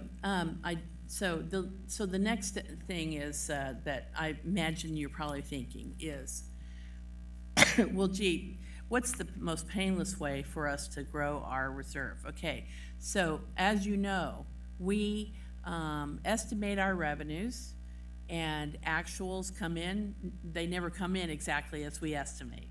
And same with expenditures, right? There's always a variance. So what I did was I took a look at the last 18 years, and I went to our CAFR, which has budgetary statements, and we looked how much is that variance over that time period, and you can see it here. So for example, on the revenue side, the red is the budgeted number and the green is the actual. And over the course of that period, you can see that the greens are just a little bit higher than the reds most of the time, right? But not a whole lot. They're pretty close. So over that 18-year period, actual revenues were 1.5 on average million above budget, all right? On the expenditure side, you'll see the same. The red is the budget and the green is the actuals. Now, on this side, not the revenues, but on the expenditure side, we want the green to be lower than the budget. And you'll see that in fact, is the case for most of these years, right? And so that amounts, the average over the 18 years, 5.5. If you net those two figures, you come up with potentially adding $7 million to fund balance each year if you just kind of let things ride. If you pass a balanced budget, and then you don't use fund balance from the prior year. So that's the next thing. This is the action step, real simple, on how to grow the general fund reserve. You adopt a balanced budget, and then you keep all operating expenditure increases conservatively low, and then whatever revenue above budget or actual expenditures below budget, you just let that money stay in fund balance. And then, so don't budget fund balance, which again, then you refer back to step number 1, which is adopt a balanced budget. So how does that look? How does that look? Well, if we were to adopt that approach over the next 5 years, given these assumptions, which I have here, and we very modestly increased our operating expenditures by 2.5% annually, right? And we let any kind of, and then we kind of evenly spread, because I remember I told you that our current fund balance is at 17% of expenditures, right? So if we wanted to add on 1 more month of operating expenditures from 2 months to 3, we'd need to come up with roughly $16 million. But we're not going to do that in 1 year. We're going to do that over time, over 5 years. And so this is what this looks like over 5 years. If we gradually added to our fund balance by splitting up that $16 million over a 5-year period. And roughly what it looks like is that we need to add $5 million every year to the fund balance in order to get to that level in 2023. So right now, 1 month of expenditures costs $16 million, but that's based on our current, current total expenditure level. And as you know, which is roughly around $200 million, I think it's 204 million. So every year that number grows because we're paying additional salary increases, you know, in our union contracts, you know, and inflation basically. So if you factor that in, by the time we get to year 5, it's the increase is more than just the 16 million. But little by little, if you dedicate 5 million to the reserves, you're going to get to that 3-month operating expenditure level. Remember, earlier I showed you here that just allowing on average the difference of the budget variance to go to fund balance would equates to 7 million.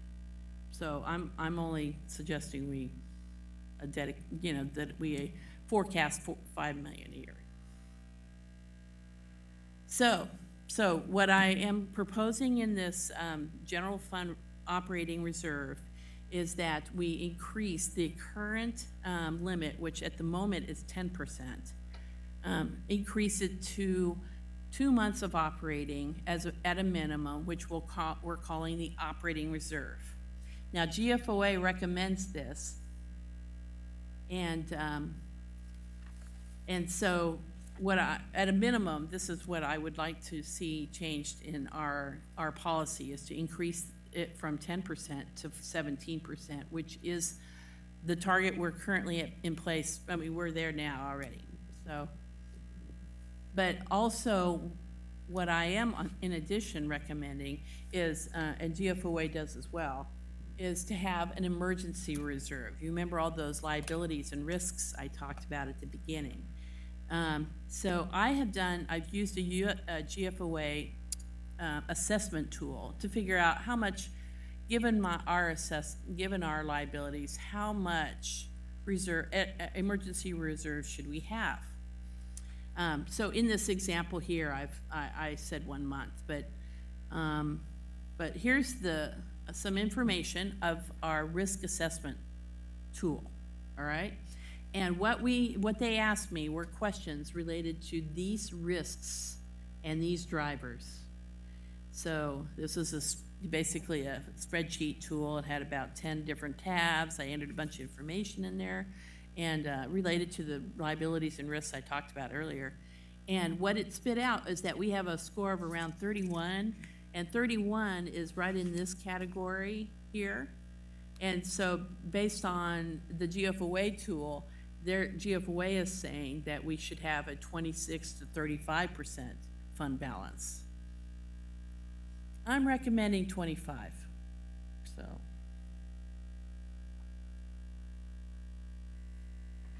So the recommendation is, and of course it is aspirational because this is your policy. This is the commission policy.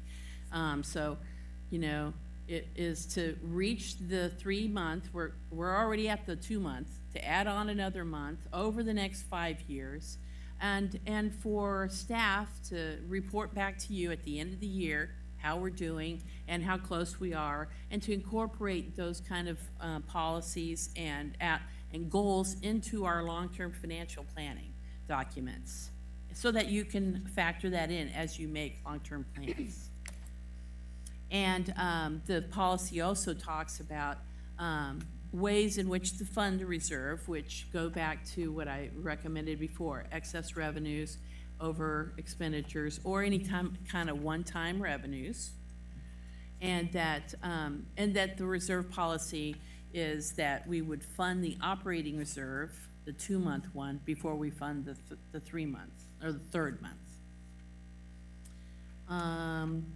And then these are some conditions for the use of the reserve. So that was one of the areas I wanted to add to our current fund balance policy, because right now there's no detail as to, you know, when can we use the reserve, and then once you use the reserve, how do you replenish it? So, you know, the operating policy really is one where we're providing our organization with sufficient liquidity. So what does that mean? Well, we don't want to bounce checks. Let's just put it that way. There's seasonality in our cash collection, and So we want to make sure we have enough cash to meet our demands. And if our demands are greater at, say, at the beginning of the year, but our cash doesn't come in until later in the year, then there's a disconnect there. And so that 2-month reserve policy allows for that. So it also provides us with the sufficient resources for non-reoccurring needs. So if there's if there is a terrible winter storm during the early part of the, let's say in the fall, then at least we've got that money in place to be able to cover those expenses. Yeah.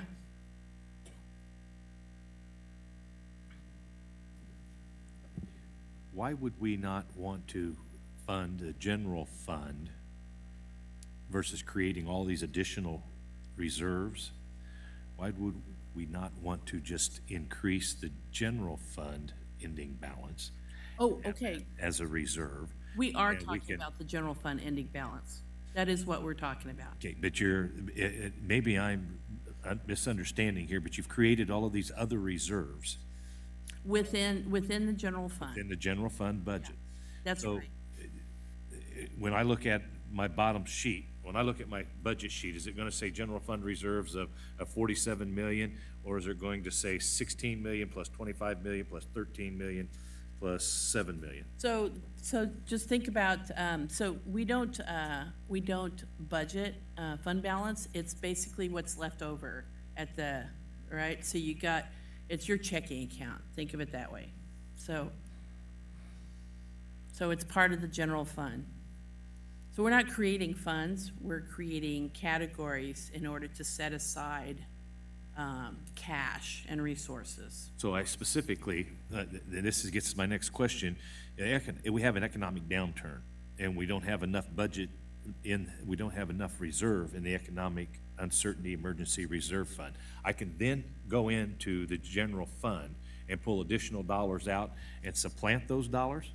Or can I only spend those economic uncertainty dollars on economic uncertainty? I mean, are we tightening it up? Are we putting a lockbox in place for the purpose of keeping those reserves there specifically, not to be touched only for those reasons, and we can't use them if we need a general fund assistance? So,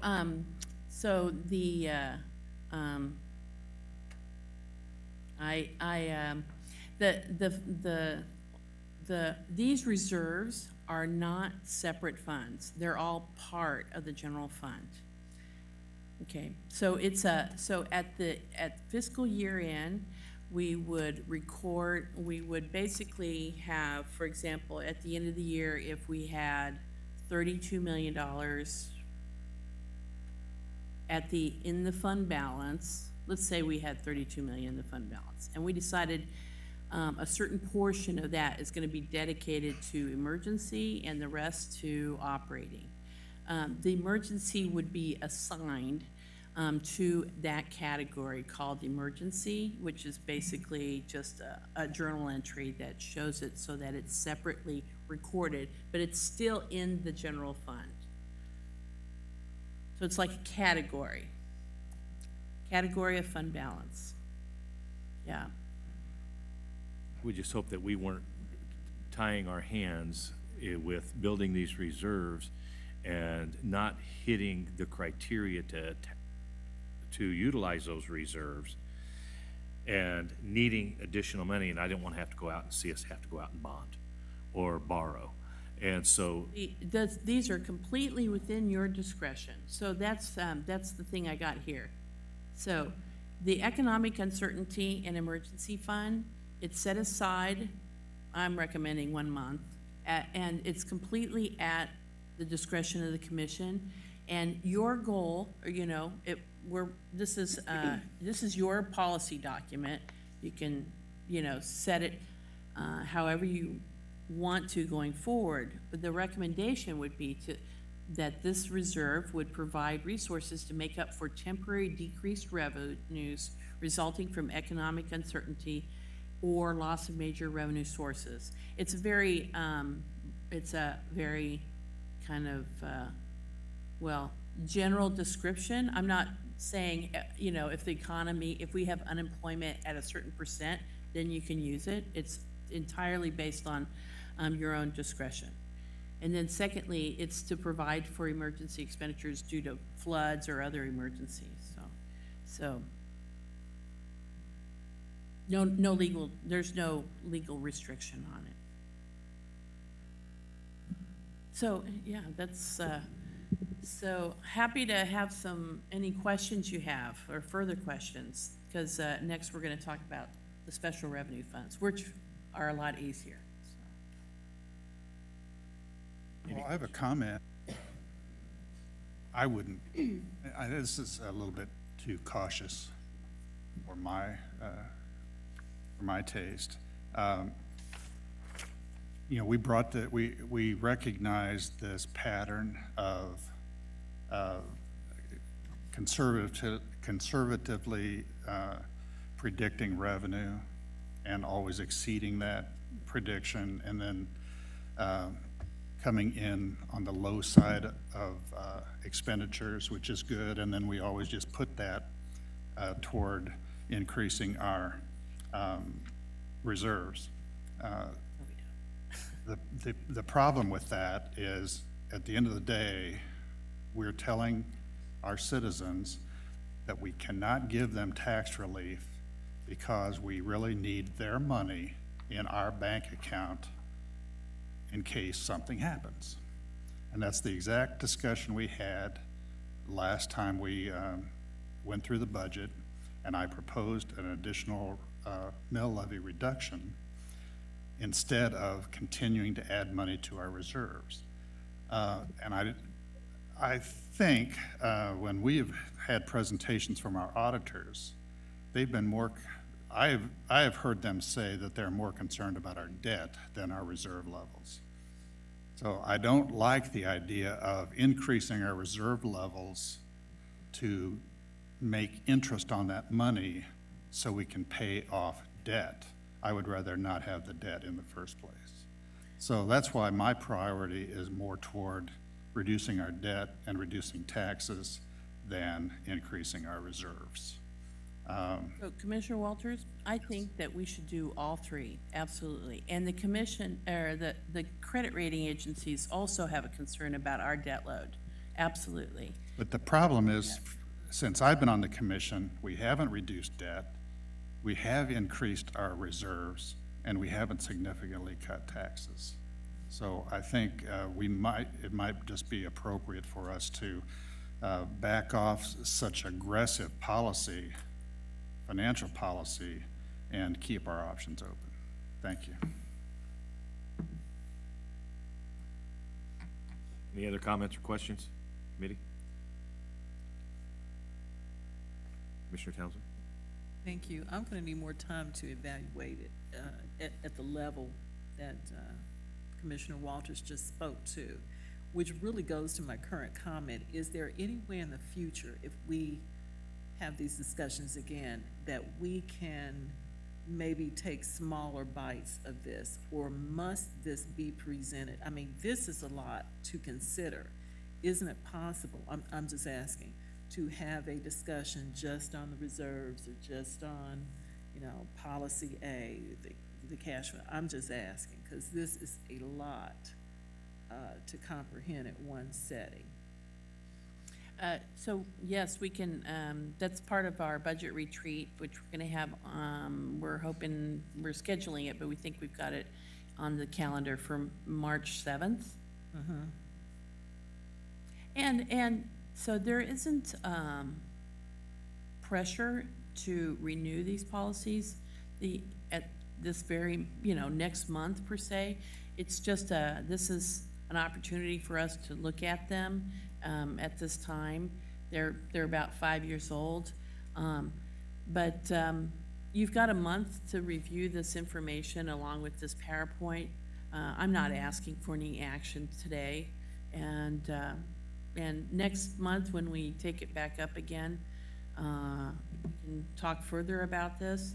At this point, what I am looking for is maybe some more direction from you as to maybe some additional information so that I can provide. Well, will this committee take this up again before the retreat or after the retreat? Our next committee meeting is March 5th, and the retreat is March 7th. But you don't have to vote on it March 5th. You can wait until April if you'd like. These are your policies, so we're just providing you with the recommended best practices and the rationale for those. Well, I guess that's it. I would like to see this committee reconsider it after we've had the retreat, and that would give the body another opportunity to look long-term at what we want to do. I mean, that's just my view of it. Okay. Also, was that presentation included when this went out 2 weeks ago? No, no. Okay. All right, thank you. All right, go ahead. Any other comments or concerns? I know we have another agenda item to get to. Are we finished with this particular item number 2? No, we're not. Okay. Let's move forward with item 2. Continuation. I'm just going to give a brief overview of the special revenue funds and the enterprise funds, changes to the policies. For the special revenue funds, we've just got a list of the highlights of all the proposals that are noted in the policy. We've obviously added, the document contains the current policies and practices and the definitions similar to the general fund policy. The reserve targets ranges are the same as they were in the existing policy. We haven't changed those. However, we had made revisions. If there have been any new funds added or funds have been renamed since the original policy in 2012, those have been noted in the policy. And reserve target changes, I skipped over that, are existing the same as the existing reserve policy, and most of those funds range anywhere from 5 to 15% reserve, and each of those funds are listed in your policy. Compliance, use of reserves, and funding reserve targets are similar to that proposed within the general fund reserve policy, and the use of the reserves follow the laws and regulations governed for each of these special revenue fund resources. The next fund is the Enterprise Internal Services Fund policy. This is a new policy. We did not have an Enterprise Internal Service Fund policy back in 2012. So it contains a lot of the same information that you've seen in the other policies. The sewer and stormwater fund working capital reserve target range is at 40 to 50% of operating expenses. This is a recommendation from GFOA. We've also worked with our public works director, who's also in agreement to this reserve. Let's see, other funds that are dependent on government general fund subsidies have a typical working capital target of about 5 to 8%. The self-insurance internal service funds seek to obtain cash levels that meet marginally acceptable funding status for claims reserves per the actuarial report. So this is an approach that's also recommended by GFOA and the insurance industry. We're also looking at the potential creation of an equipment and vehicle replacement fund that would spread out the replacement of cost over the life of the asset. That's currently, we've included language in the policy for that fund. However, we have not created that yet.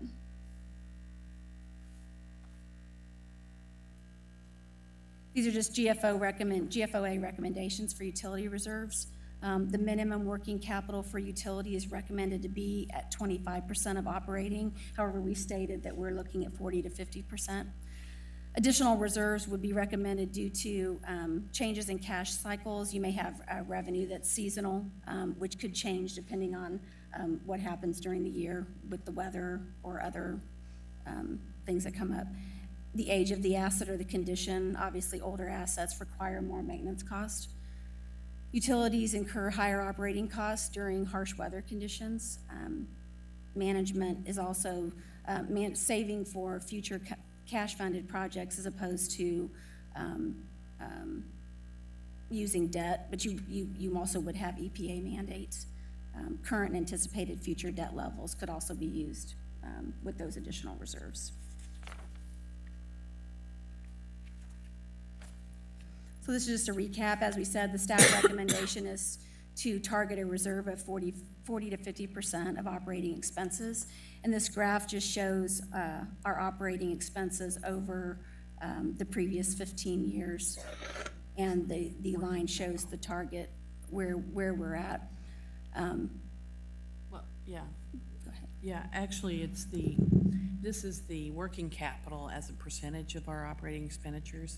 And this graph shows how, you know, if you were running a business, you probably wouldn't have that level of change in your working capital. One of the objectives is to keep it kind of consistent over the course of time in order to manage your resources more effectively. So you can see how it dipped significantly during the economic downturn. Now, we're already at the 40 to 50% level, as you can see in 2016 here. So the benefits of having that target allows us to meet service level demands and maintain smoother operations. It also allows us to increase pay-as-you-go capital funding to avoid future borrowings, and it generates more investment income. So the last policy that we have here for your review has to do with capital asset and equipment inventory, which is a vital part of the services we provide to our citizens. This is a new policy, and but it's basically documenting and strengthening our current procedures and practices. This is a great number of people throughout the staff and all the departments work in this area of the CMIP.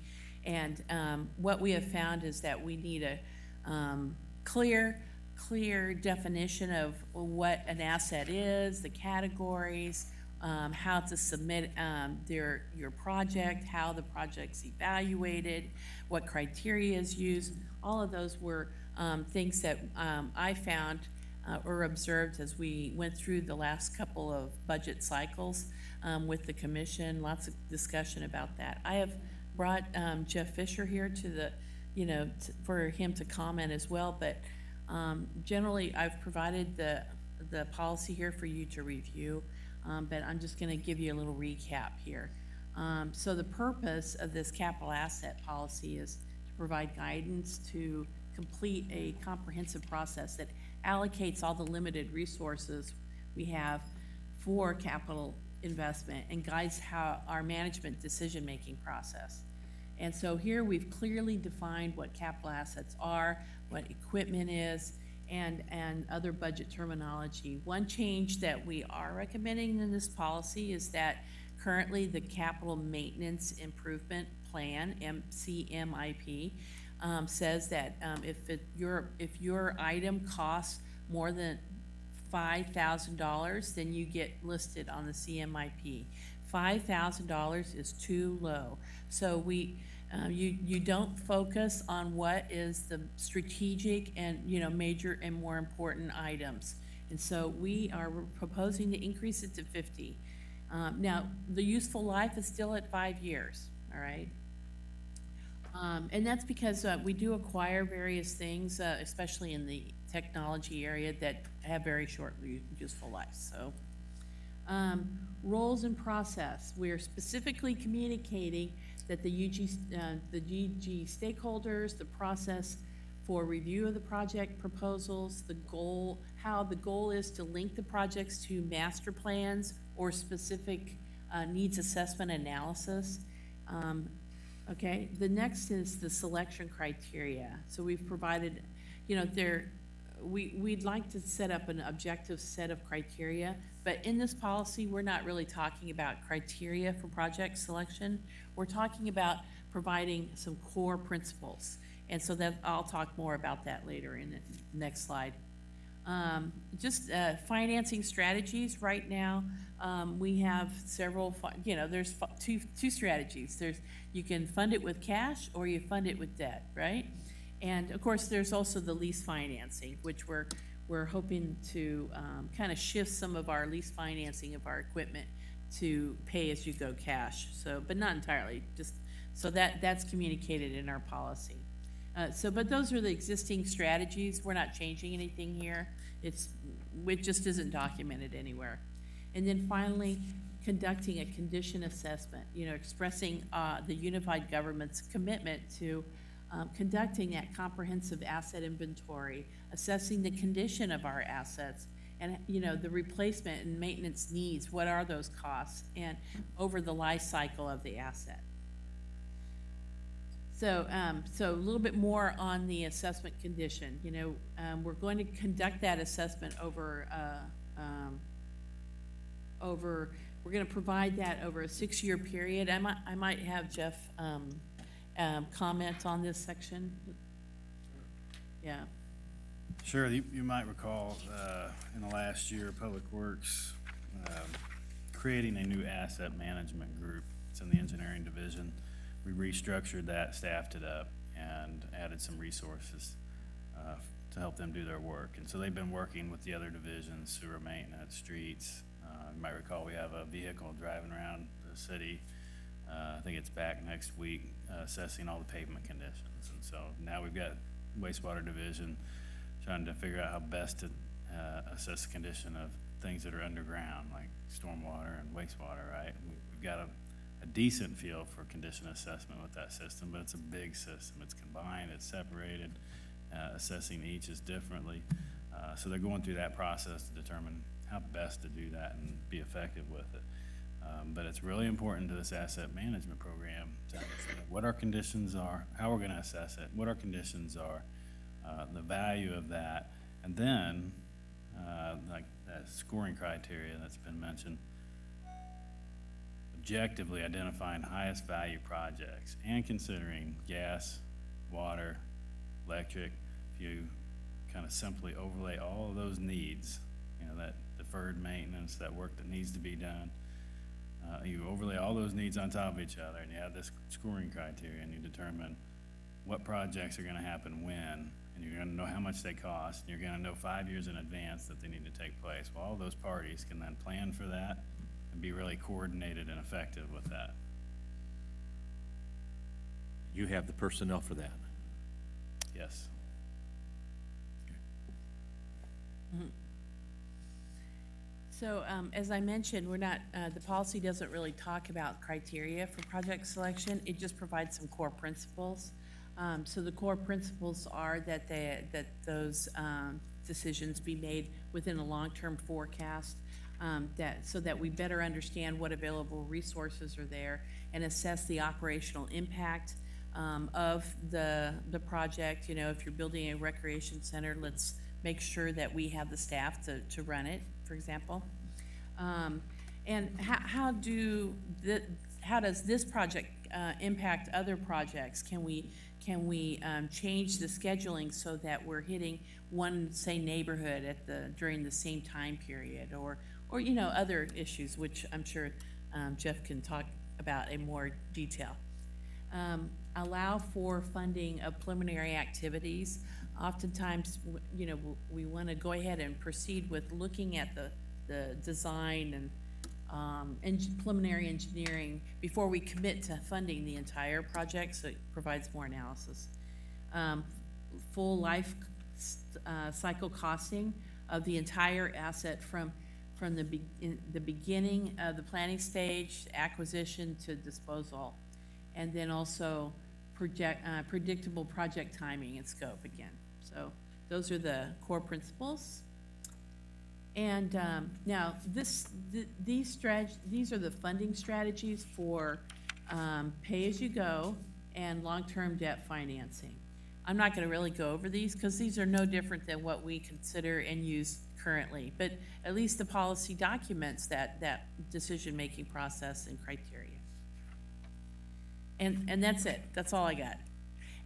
There's no action requested today. We just are providing this information for you to go back and review and think about, and I highly encourage you to contact me or email Jeff or Debbie or Reggie and I, and we'll be happy to answer any questions you have.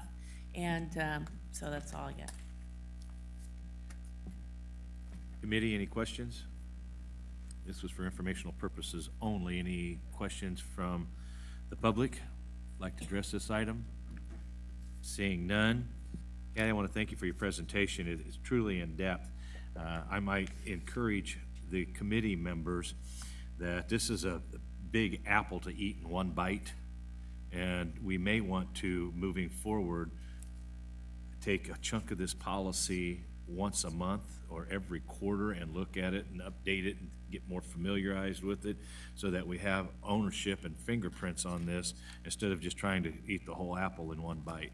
And by working on it quarterly, it allows us a chance to work through it and digest it a little easier and come forward with questions. So I might suggest that to the members and encourage them to bring forth any concerns or in reference to the reserves and debt reduction instead of doing it all in one time. So any comments or questions in reference to that, Commissioner Townsend? I think, Mr. Chairman, you were agreeing with the recommendation I made earlier. This is a lot to digest at one time and very important.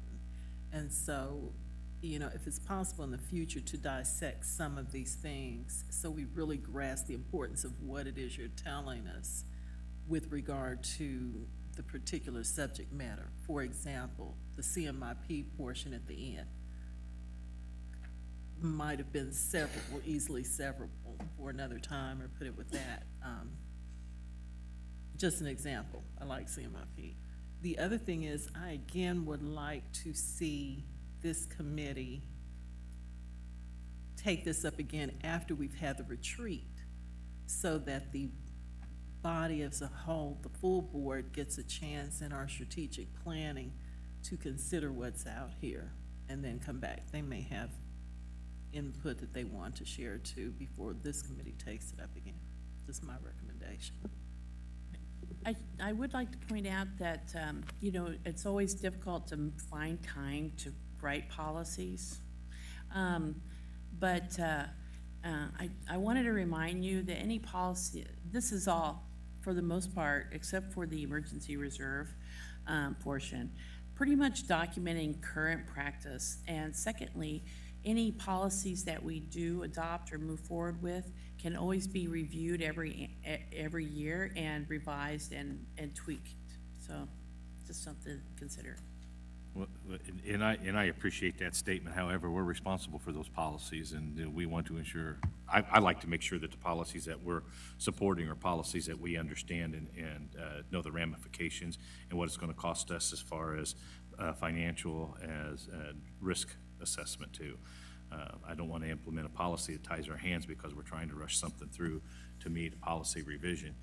Some of us will read it, and I think it's the prudent thing to do is look over the policies and ensure that they really will do what we hope they'll do. We heard a policy tonight that we've had on the books, an ordinance that wasn't being utilized. And so if we implement policies that we're not to implement and we don't use them or they don't allow us to achieve a goal, then we're restricting our opportunity. So I like to be able to review them on a quarterly basis possibly instead of doing them all at one time at the beginning of the year, so we can do maybe a 30-minute presentation versus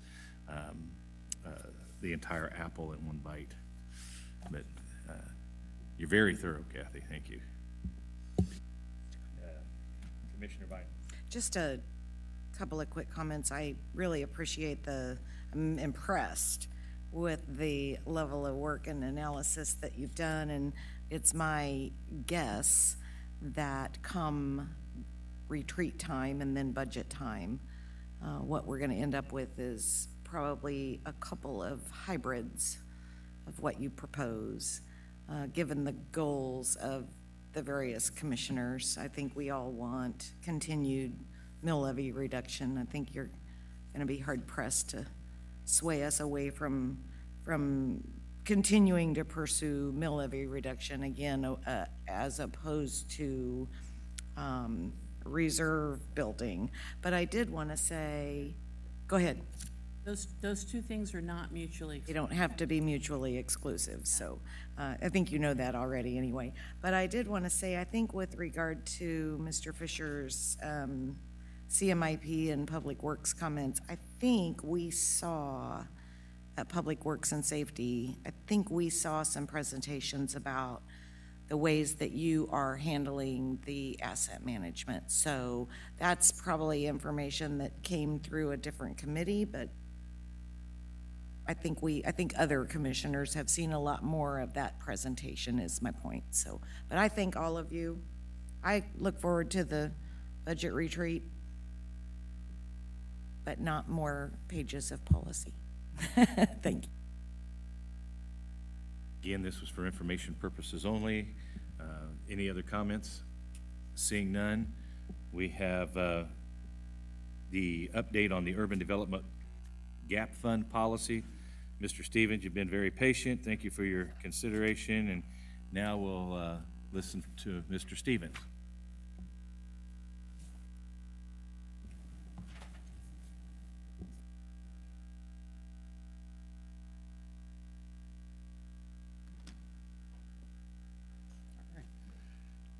Good evening, committee. John Stevens, Economic Development.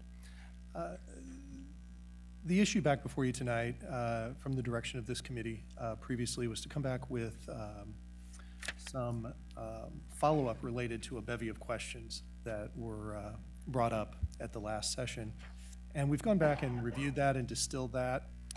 And so tonight, I think what the best approach is to do a brief review of the framework of the policy as it was proposed. Then I think from a staff perspective, we've boiled it down to 3 core items or issues that we really need more of a policy direction on versus programmatic direction. And we would seek some feedback on the structure at least tonight, and if there's clear consensus, potentially approving some consensus on a policy direction that we could then refine and move forward with. So in short, and I believe when I first brought this gap fund policy before ED&F, I didn't even have a beard, so I won't, I will not go through it in detail, but I will, would very much request that at any point, if there's not, if I'm not being clear, if there is confusion as to what the structure of the program is, please jump right in and ask the question.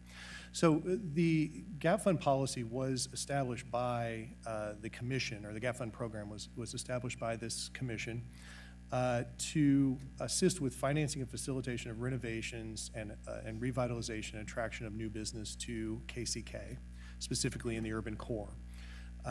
It was designed to leverage more investment into the community. So in essence, truly be a gap fund. And by utilizing the gap fund program, we seek to meet the needs of the community, to improve the quality of life and make Wyandotte County a more desirable place, which is in meeting with the commission goals. So in short, what the program is designed, the structure of the design, is that it would provide up to a 10% of the total project cost as a gap, because we were hearing from many different developers of all types that in the urban core there were just other costs, lack of financing, lack of the ability to assemble capital, and that a small quote, you know, in reference, a small 10% or less of the full project cost could be the difference between the project being built and the project not being built. So the first policy issue at hand is grant versus loan. That was never clearly defined previously. So when staff, myself and staff came back to you the first time with a structure on policy, we proposed it as a loan program. And then in further questioning, we sort of laid out that the loan program could be a cause return based on 2 factors. One, it could actually be structured, and it would probably be primarily in commercial projects. This could be a 0 interest or low interest loan that then is paid back in many instances like a traditional payback of other loans, but it would most likely, because if they cannot get other bank financing or other private financing, it would probably be set up to be at a lower interest rate or even a 0 interest rate loan in order to assemble their capital stack. Or we then explored the idea that this formula could be what we termed an indirect loan program. which means we track it based upon increased property values, tax payments, all of the other benefits of that development that are coming back to the UG, and then we would work to track what the additional revenue coming into the UG was generated by that project, and then basically track that and equate it to this loan. So we would not directly be seeking repayment by the developer, but we would utilize tracking of the revenue generated from that project to consider repayment. Then the grant program was proposed, and that is exactly as it's outlined. There would be no repayment. So this would be a grant that would be given to this project or to a project, and it would be still follow the requirements of being beneficial to the community in all the ways, meet all the other standards that we would place upon this development. But the capital outlay would then be a grant to that project, and that would be the end of the allocation. Yes, sir. So if I'm understanding, the indirect would almost be like a grant. It would. Except that there would be an increased expense to track it. And, I mean, you're just looking to see the benefits that you would be seeing anyway if you had done a grant. There would just be, it would be a grant plus. Correct. It would be a grant plus. It would basically add, some would say add a layer of staff time or a layer of staff cost, but it also could add a layer of due diligence to ensuring that those projects are performing. Okay. So the financial implications are generally, we don't need to belabor it, but the financial implications would generally be the same. They would be reduced with the direct loan program. Direct loan program repayments, those could be anywhere from when the project is completed and sold, in some instances, up to a 20-year term of repayment. So obviously the debt burden to the unified government of that loan would be lessened based on whatever the terms were negotiated within that development program or development agreement. So that's the first issue, is grant versus loan. The second issue, which ties very closely to what Kathleen just presented previously, is where do we acquire the source of funding for this program? If we're to implement this program, we have three real distinct options. Option one is the gap fund, whatever the amount, whatever the utilization of it is, would be bonded through a GeoBond issuance. So we would be, in essence, taking on more debt in order to fund up and use this program.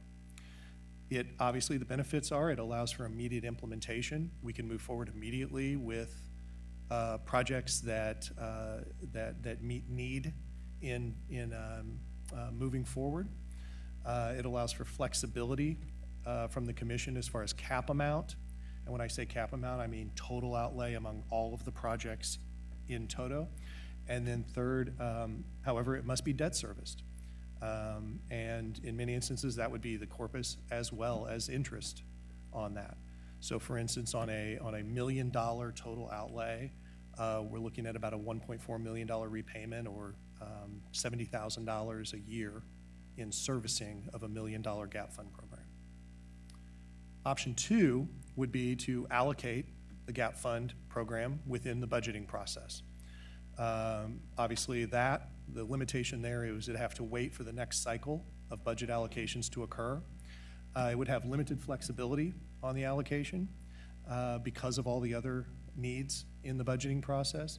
And once that cap and allocation is set, in many instances, generally speaking, it would be fixed. It would be applied to the budget, it would be a line in the budget, and it would be difficult to allocate additional dollars for needed programs or needed projects through without a next budgeting cycle. However, the big benefit, of course, is then there is no debt service or debt costs or geo-bonding impact in that. The third option, I think, is pretty obvious, which would be to look at a hybridized model of some sort.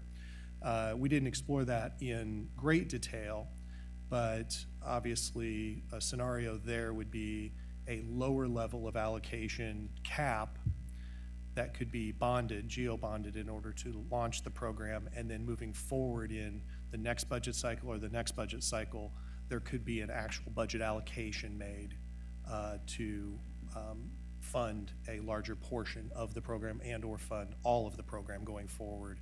And that would allow the program to start immediately or very soon, and then could be funded without debt service later. However, that original amounts designated and utilized for this program would have to be debt funded still.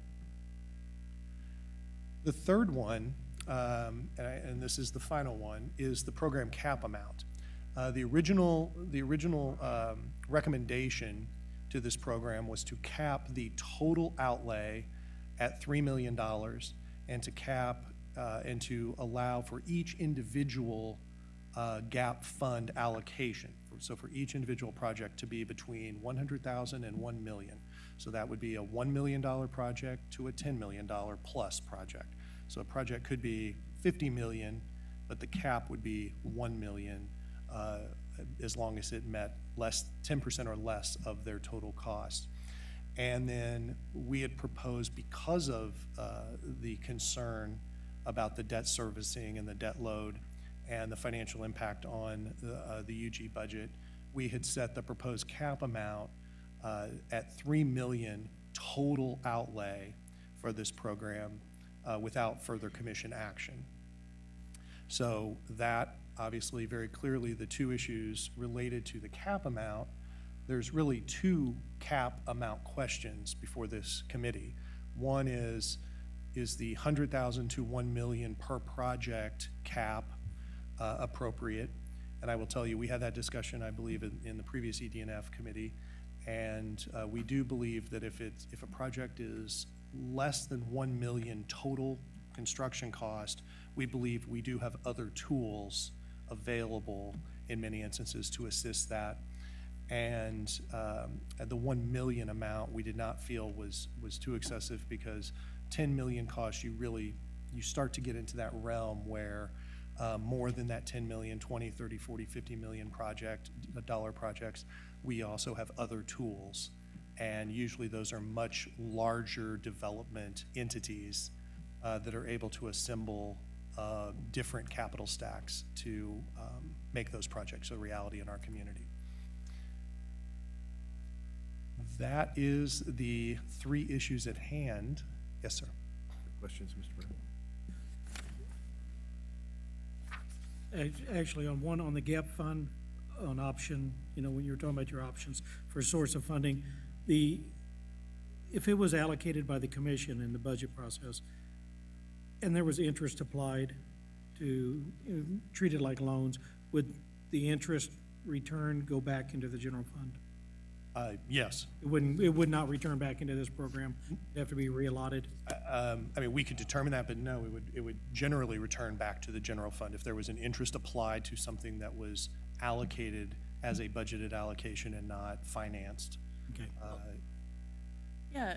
If interest is being paid by the loan holder, then we could apply it back to this program. Yeah. Okay. But to answer your question, there would also be no requirement that be applied back to this program. Okay. Well, I was just thinking about the comment about it'd be limited number of funds per annual, but if there was interest coming back in from previous years, would that increase the cap that you could have for that year? So anyway, I guess that would be a determination later. Assuming, the payback, yeah. Yeah. The initial thought was that if a cap is set, when that is paid back, the total outlay drops, then there would be room within the allocation to then grant more without seeking more approval, because that would be our maximum debt load. Okay. And my other one is on this program cap amount. So how many projects would you expect could be funded annually with $3 million? That's really hard to say. I would say because we don't have a program out there.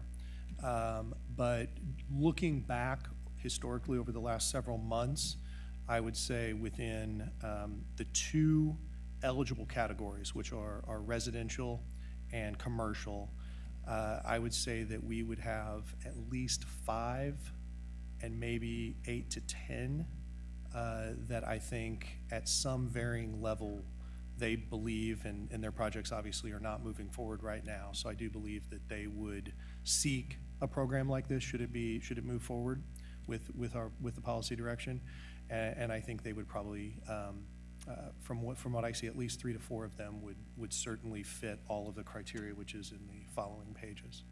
Okay, and so just roughly out of those 3 to 4 that would, how much of the 3 million would you have expected that to have used at a 10% level?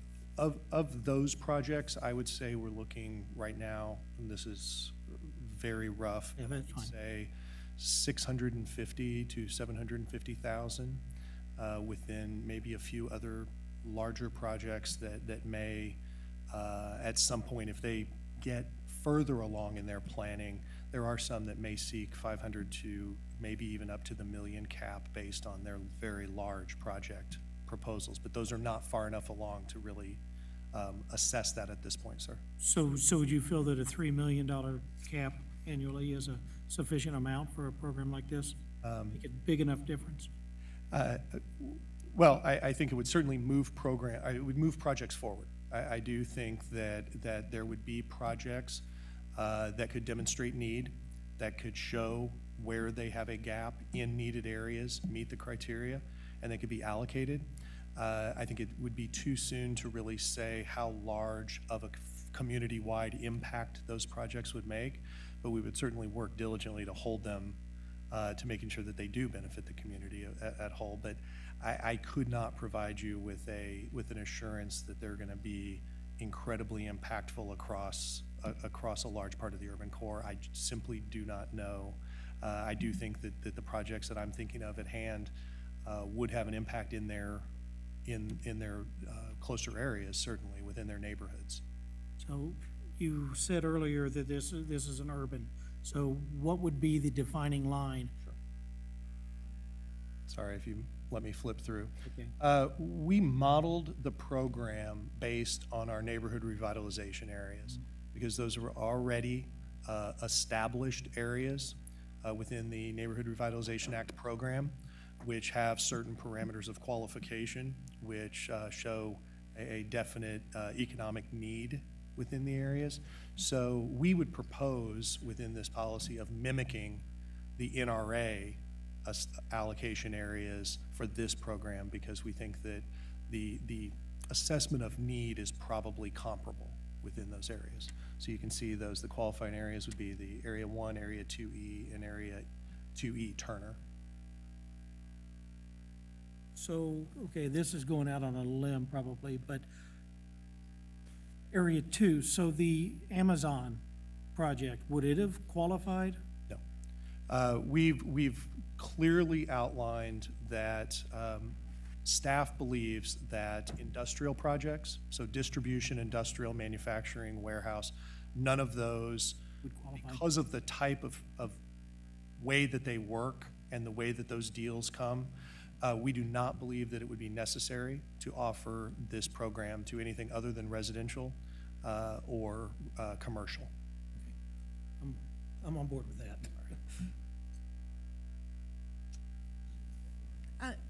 Mr. Stevens, on the fund requirements slide, that kind of speaks to Mr. Bryant's question too. Mm-hmm. You have a bullet point that says, one slide back from that, there you go. Must be determined that the project is not viable without gap funding. What would you use to make that determination? What are some examples that you and your staff would use to say it's clear to us that this is not a viable project unless we provide it funding out of this gap fund? Sure. That's a great question, Commissioner, and I think that the general standard with which we would judge that by would be based on if the developer shows us that due to the geography or the challenging nature of the project, be it be it land clearance or other things, but particularly the geography, the ability to achieve private financing, bank loans, or even their own capital investment just is not enough to make that program work. That would be, so I would say a prime example would be a commercial store in an area where they have high degree of confidence that it will work, yet private sector lenders just do not share that same level of confidence for various reasons. And there are certainly examples of that. I think in relatively clear order we could look at that. You have a follow-up question? That's it, thanks. John, I have a question. Yes, sir. What do you mean by majority private? Is there a percentage that you're looking at? Financing must be majority private. Is there a percentage that you're looking at? Well, obviously we would certainly want, I mean, in an ideal world, it would be 90+% within a small gap. However, in reality, when we look at the capital stack, these could potentially qualify, and we do see this in multiple ways. Projects could qualify for an IRB or an industrial revenue bond or an NRA even, which would provide some ability of support. So we would discount that and count that as public investment. Okay. So then any public commitment, so public incentives or anything that are being provided to this developer would count against that majority private. So the 50+1, for instance, would have to be truly private equity, private capital coming into the project. We would obviously hope for much greater than the 50%, but we felt that these projects, in many instances, we believe would be the most challenging of challenging projects to have happen. We also believe that in many instances, they would be some of the most needed projects in their areas of the community. So we wanted to establish a threshold here to make sure that there is some level of assurance of viability and not an overcommitment of taxpayer dollars, but we wanted to give it enough flexibility there that staff could still make an educated due diligence decision without turning away projects that may actually be viable. Thank you. Questions?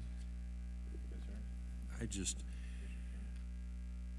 A long time ago when we first talked about this, when my hair was still red, it was suggested that we just pick a direction and go and just test this bad boy out and see how well it works. In terms of the program cap amount, I think the $3 million is fine. That was the initial level that came up during a budget discussion over a year ago now. I think that's fine as a starter, knowing we can always amend that in future years. In terms of the source of funding, I'd prefer that we had the cash, because my original concept for this was a pool of cash that we just spend down until it's gone. But Commissioner Walters expressed some concern that he didn't, as he's already expressed tonight, in terms of having money that's just sitting. And he had suggested that he thought it would be perfectly acceptable to bond this small amount to get the capital, again, recognizing it. And I know Ms. Von Atchen just did a sharp intake of air as I said bond this amount, because frankly it's not consistent with what you have talked about earlier in terms of increasing our cash reserves.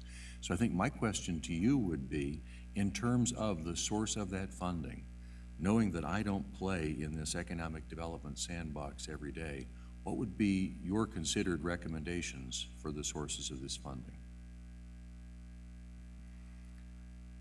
Well, I hate to defer the question back, but really the source of funding for this program is really a policy decision based on overall debt load and willingness.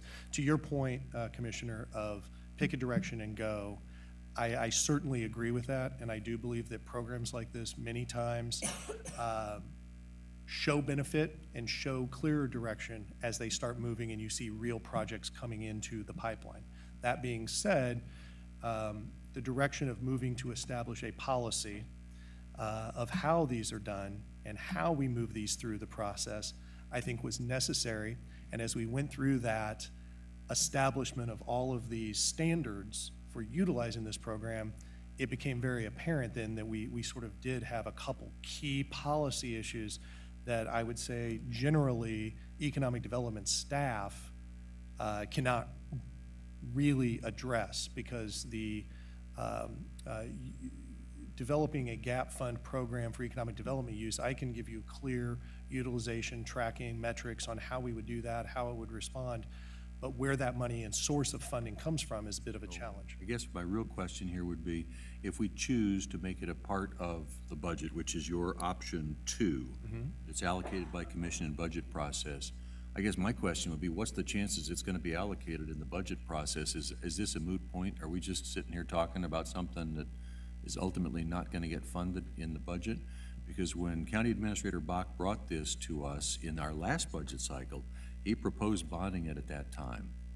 And I'm just looking for some direction, because I right now, I will tell you, I'm perfectly willing to, as a test run, borrow that money, to use it for the GAP fund, to see what kind of return we get on it, and to determine whether or not we do that again.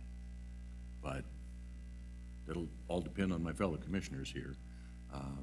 Well, you know, just keep in mind that, so we only really can borrow a certain amount every year, you know?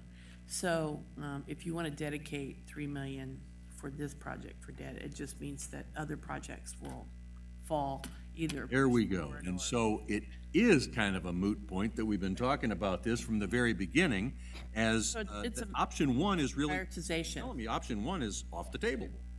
That option 3 is off the table, and our only real option is option 2, and that is put it in the annual budget.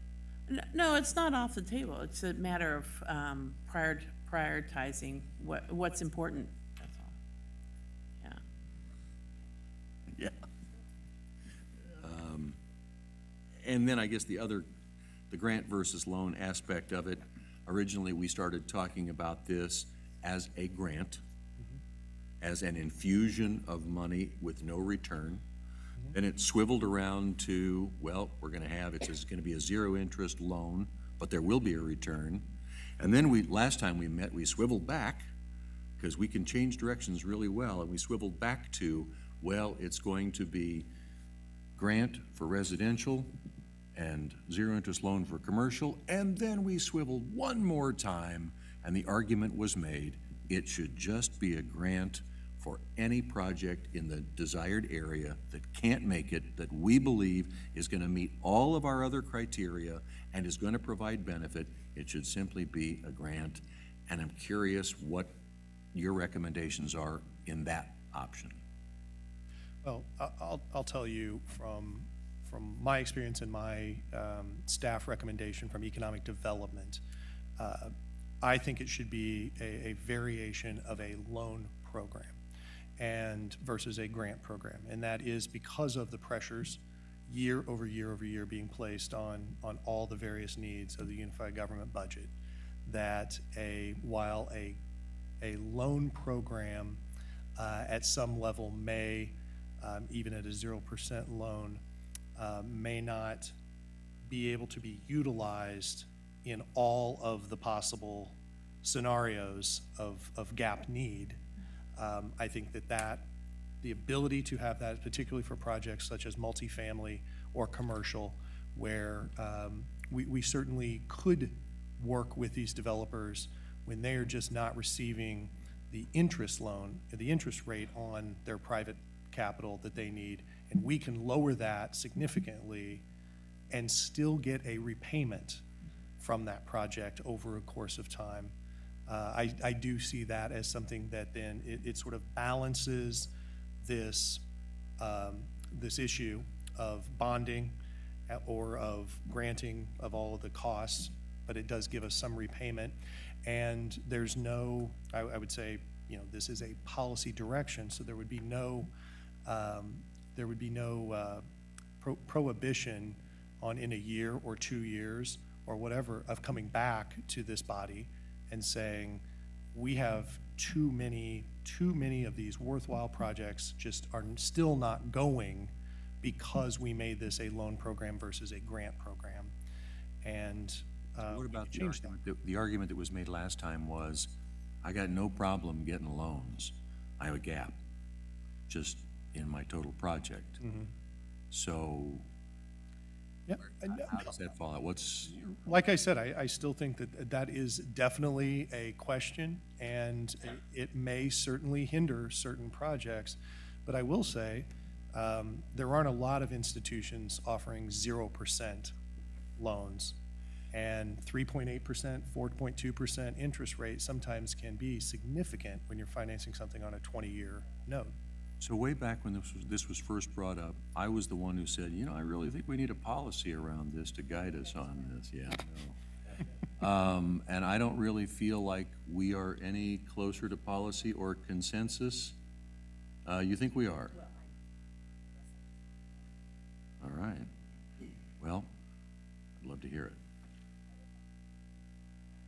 I would like, thank you, Mr. Chairman. I would like to say, for the purpose of moving this forward to a place where we can implement it, I would agree with directing our administrator, Bach, to include the $3 million in the upcoming budget as a cash item, not a borrowing item. I personally am more interested in a 0% loan. I agree with using it in areas 1 and 2, as you showed on the map. I agree with the bullet points you brought forward of not exceeding 10% of the total project budget. I agree with the bullet point that no more than 50% of the projects considered for this program be from public sources. I would ask the group what we consider public sources. You know, I think at one point I was seeing IEUG dollars, but I would ask you all to consider there's lots of different ways to bring public sources of money into a project. So that is one question I have. And then I would say, I imagine staff already has maybe a conceived application process in mind. My final point would be, is at that point staff going to have the discretion to allocate the funds, or are those projects going to come to this committee and then to the full commission every time you have an application? So that's where I am. Well, certainly I would recommend that those projects go through the regular development process. Right. And those projects come to this committee and then to the full commission. It just so happens that some of their funding comes through this fund, but they follow the same. They would follow, as outlined in this policy direction that we've brought before you. These projects would go through all of the same standards and public process that any others. Just for clarification, my only other comment is I'm also good with commercial and residential. And I will just say that I'm fine with the $3 million. I'm fine with making it a line in the budget. I think that is that has some repercussions because it's always tight every year, and we understand that this fund may or not get funded. This fund may or may not get funded in our budget process. So we understand that going in. I'm fine with making it a cash. It was my original thought to do it that way. I still think, though, that there is going to be some discussion about whether it's a zero-interest loan or whether it is a grant, and the relative pros and cons of that, because clearly, and I don't want to talk for her, but the last time we met, Commissioner Murguia had suggested that even for commercial projects, a zero-interest, a grant-type program would be very beneficial for urban development, for the projects that would otherwise not go. And the reason why I suggest the loan program is, for one, I know that in the past we had a revolving loan fund and it's depleted, but it existed and actually was used for projects. And so I like the notion of a loan fund that can be repaid into so that other projects can be funded later. Yeah, we have public comment. Commissioner Townsend? Thank you, Mr. Chairman. I think I'm going to pick up where Commissioner McKiernan left off. We've seen so many variations and had so many discussions on this. I'm not quite sure that I'm seeing something different than what we considered the last time. But just for the record, I'll go through the litany as the other commissioners have done. I think I want to clarify, from my understanding, that the last time we discussed this subject, one of the issues was whether or not to include residential projects and commercial development projects.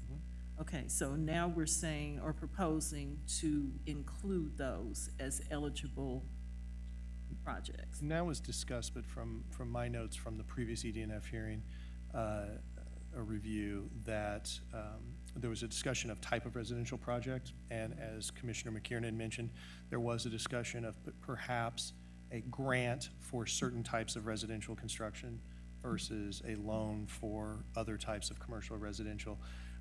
I do not remember there being a question as to coming back on excluding residential or commercial or any hybrid of such. I thought that there was pretty well, this body had a consensus that residential and commercial were the only two types of projects that should be considered in this program. Was that the question you were? Were the only two? My recollection was whether or not they should be included or considered. Could be wrong, because I thought we were talking about other types of developments anyway. Well, and not residential. I think we had talked about residential and commercial from the get-go. Okay. Then the suggestion was that for specific types of residential that we consider a grant versus a loan. Correct. So single-family for sale residential was the suggestion, that we then consider that as the recipient of a grant. Okay, all right. I would concur with that then. I would also concur that we have to start somewhere. I think the $3 million we talked about before, I think that's reasonable. And I think this is a policy, once we get it out there, we're gonna have to continue to review and tweak. At this point, I'd just like to see us move forward with some of these. I hope that there will be a commitment, or else we'll make this whole project moot, in the budget in some form or fashion, whether it's the cash or maybe one year we decide to issue the bond, because we think there's some other circumstances that may warrant the cash outlay, but still we remain committed to this program, or else this is for naught. So the only other thing I'm not sure that I had a concern about that addresses, and maybe it does, is first come, first serve. I was concerned that one project to come forward not deplete the total allocated for the year, whatever that total turns out to be. So on page 9 where it says fund requirement, are these the things that would address that? I thought I saw those before, so I'm not sure that that concern has been addressed, but is that what 9 is about, slide 9? I think you had it up there, fund requirement, right? Well, currently, Commissioner, the program, if we do not adjust the individual project cap allocations of 100 to 1 million, 100,000 to 1 million, then thereby we would be able to, at worst case scenario, if there were 3 $10 million plus projects that came along, at a $3 million budget allocation, there would be 3 projects before we reach our cap. I find that relatively unlikely that we would bring 3 $1 million gap fund projects to bear. I think that would be very rare. Obviously, there would be a variance on that. If it's a $100,000 project, there would be many that could be brought into the program under the $3 million cap. My assumption, as I believe Commissioner McKiernan asked, is how many or total do you think there would be possibly? And I think realistically, in a first year of this program, we're looking at 600 to 750,000 or so of some projects that are working, and I think that would be 3 to 5 probably projects, maybe more, that would probably benefit from this program and be able to utilize this program and show the need, demonstrate need. Okay. And that would not cap out the program. That would just be where we stand. Then on page 8 of this handout, I think it's the slide that would precede that one, the fund requirements. 2 was looking at the bullet point that said financing must be majority private. And I was wondering, as Chairman had already inquired, did you have a percentage in mind? I was thinking majority would be anything over 50%, but. Correct. No. Correct. Yeah, the policy is written, tried to put as many, and I believe it was discussed last time, there was a question among this body as to, are these restrictions perhaps too onerous in order for these projects to qualify? And we went back and looked at that. I think particularly as it goes to, as we reference, majority private financing, which is, as I mentioned, non-UG equity, because we, as an economic development body, as a staff, do not look at federal funding or even other state funding or other outside sources that are non-unified government funding. We don't necessarily view those as public equity in this set, because we don't control the allocation of those. Those are coming in, and those have to be proved up by the developing entity. So they are solely responsible for proving up that level of financing. So we view that as their equity coming in, because it's a but-for process that we don't control that equity. So we would view that as that. And I think realistically, anything less than 50% private equity, we would have a lot of concern as to the viability of the project based on that level of commitment. So we set a minimum, and I would say I would want to be very clear from a staff perspective, that is a minimum floor of private equity that to be considered for this program. And then there are still, other parameters that they have to meet in order to receive a gap fund allocation. So, thank you, Mr. Chairman. So, if in the first year you're believing that it'd be $600,000 to $700,000 possibly if expenditures on that, would it work to scale this up and say fund $1 million the first year, $2 million the second year, $3 million the third year? So after 3 years, you've fully funded and you actually start seeing the potential of some repayment back into the fund? I mean, would it work? Do you believe it would work well enough to keep interest up and keep projects rolling?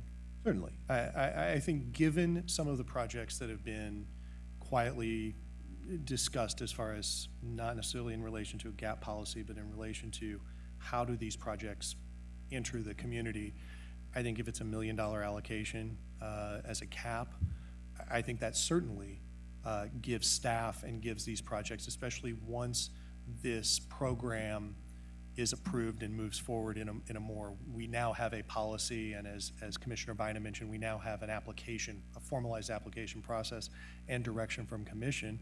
I think be it $1 million, $2 million, whatever, I think that does give us a tool that we could certainly test, we could certainly move forward and hopefully realize some successful projects without maybe overshooting in a cap allocation that may be, I think, very difficult to work into a budgeting process. Not to speak for my counterpart here, but I think that $3 million would be very difficult to work into a budgeting process.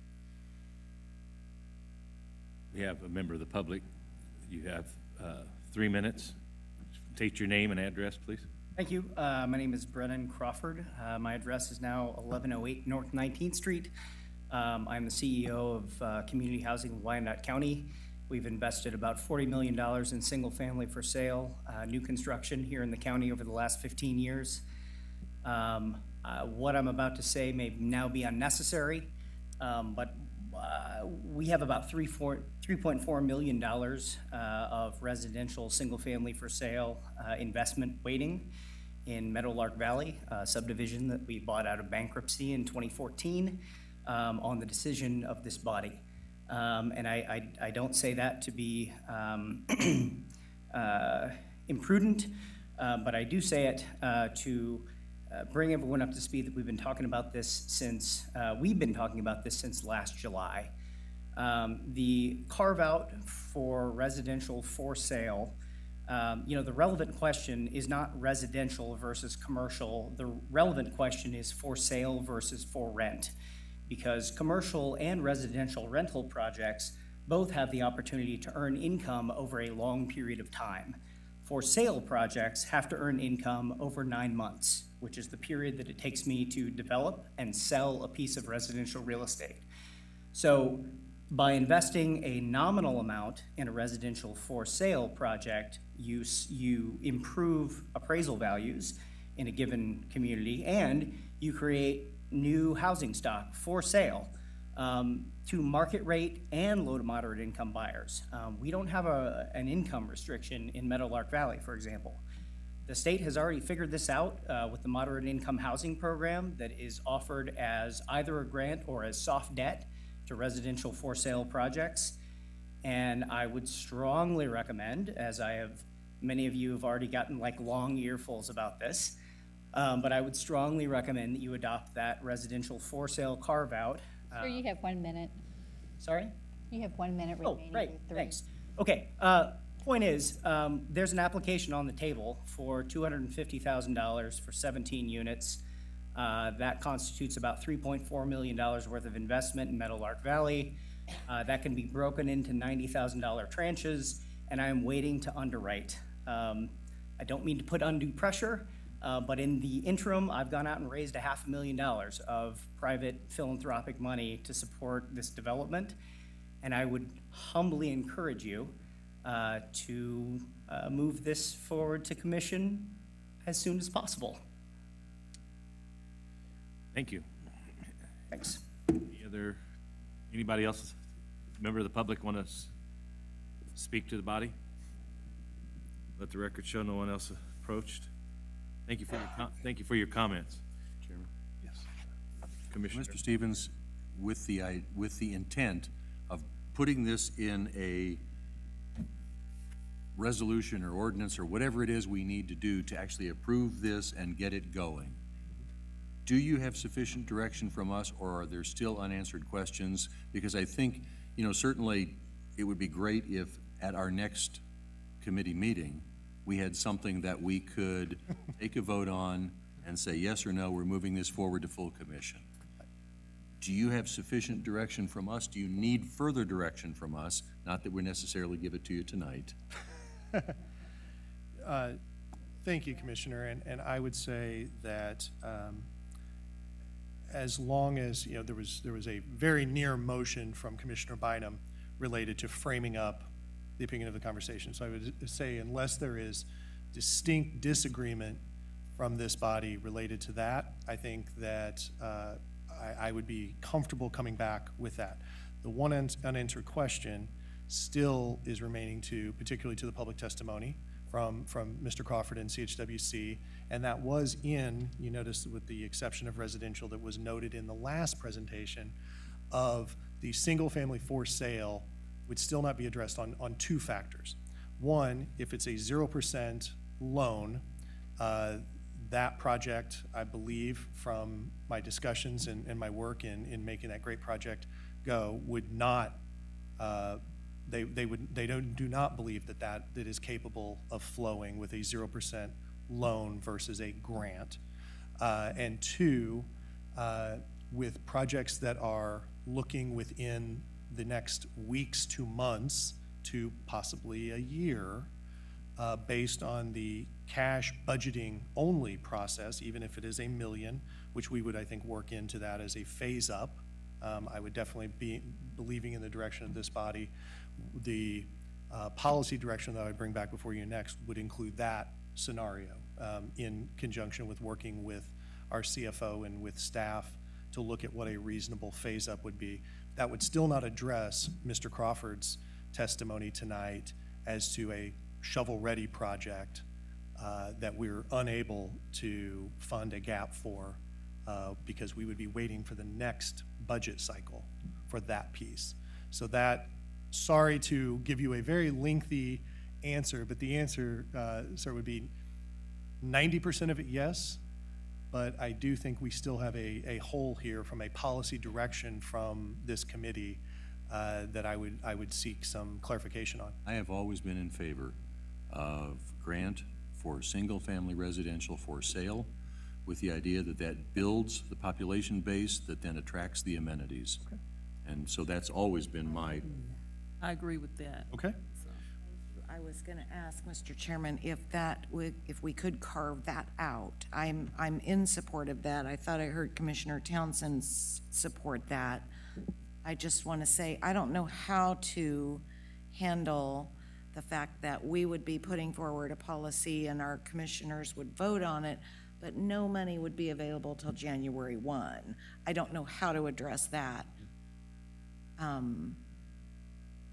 But if I did want to say, I'm not terribly interested in lowering the amount any lower than 2 million. That would be the lowest I would be willing to go, because if you've already got projects that tally up to more than half of a proposed 1 million starting point, that seems to limit what could come for those folks that might bring a project between now and January 1. 2 million would be as low as I'd be willing to go. And if we don't spend it, we don't spend it. So if that helps to close in on a policy. Commissioner Townsend?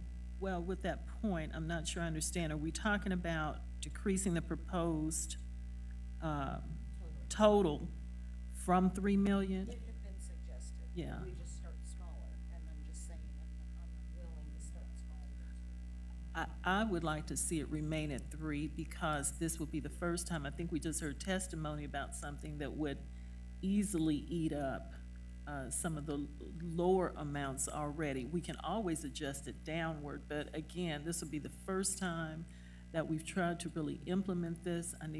We need to, I think, give it enough money to give it a good start, a good chance for success. We can always lower it. That would be my recommendation, to remain with the 3. So I don't have a motion. I've heard plenty of recommendations and suggestions. So the will of the body is what at this particular point? Well, I thought that our purpose here tonight was to give direction to staff for the actual official policy for them to bring back to our next meeting. Correct, for us to actually vote. Correct. So we're asking to wait another 30 days. Well, that's the way it unfortunately, and I would have loved to have had an actual action item to advance tonight, but these were very significant questions that I did not believe that we had policy direction on that we really needed to seek tonight. I look forward to our visit Friday in reference to this issue, but I just wanted to bring to the committee's attention that 30 days is a long time. We can lose a project if we don't have the monies and resources available for staff to make a decision. If you have to wait on the budget process, we're going to lose some projects. So that's why I brought up the 30-day time frame. I appreciate, is there any further discussion, John, you want to share with us? No, I'm sorry. I think the only thing I would say is along those lines is to your point, Commissioner, the 30-day window is a long one, but the longer one will be the budgeting process. And if this is a cash-only allocation process, I also would be cautious of saying the program cannot move forward unless a full 3 million is allocated in a line item, because that may be very difficult. I'm not trying to speak on behalf of the policymakers, but from a staffing perspective, I would hate to have to come back to you and delay something even further should a lower amount be what is available from a policy setting standpoint, and then we're unable to allocate out of that. I find it very difficult for you to spend $3 million in a first-year allocation.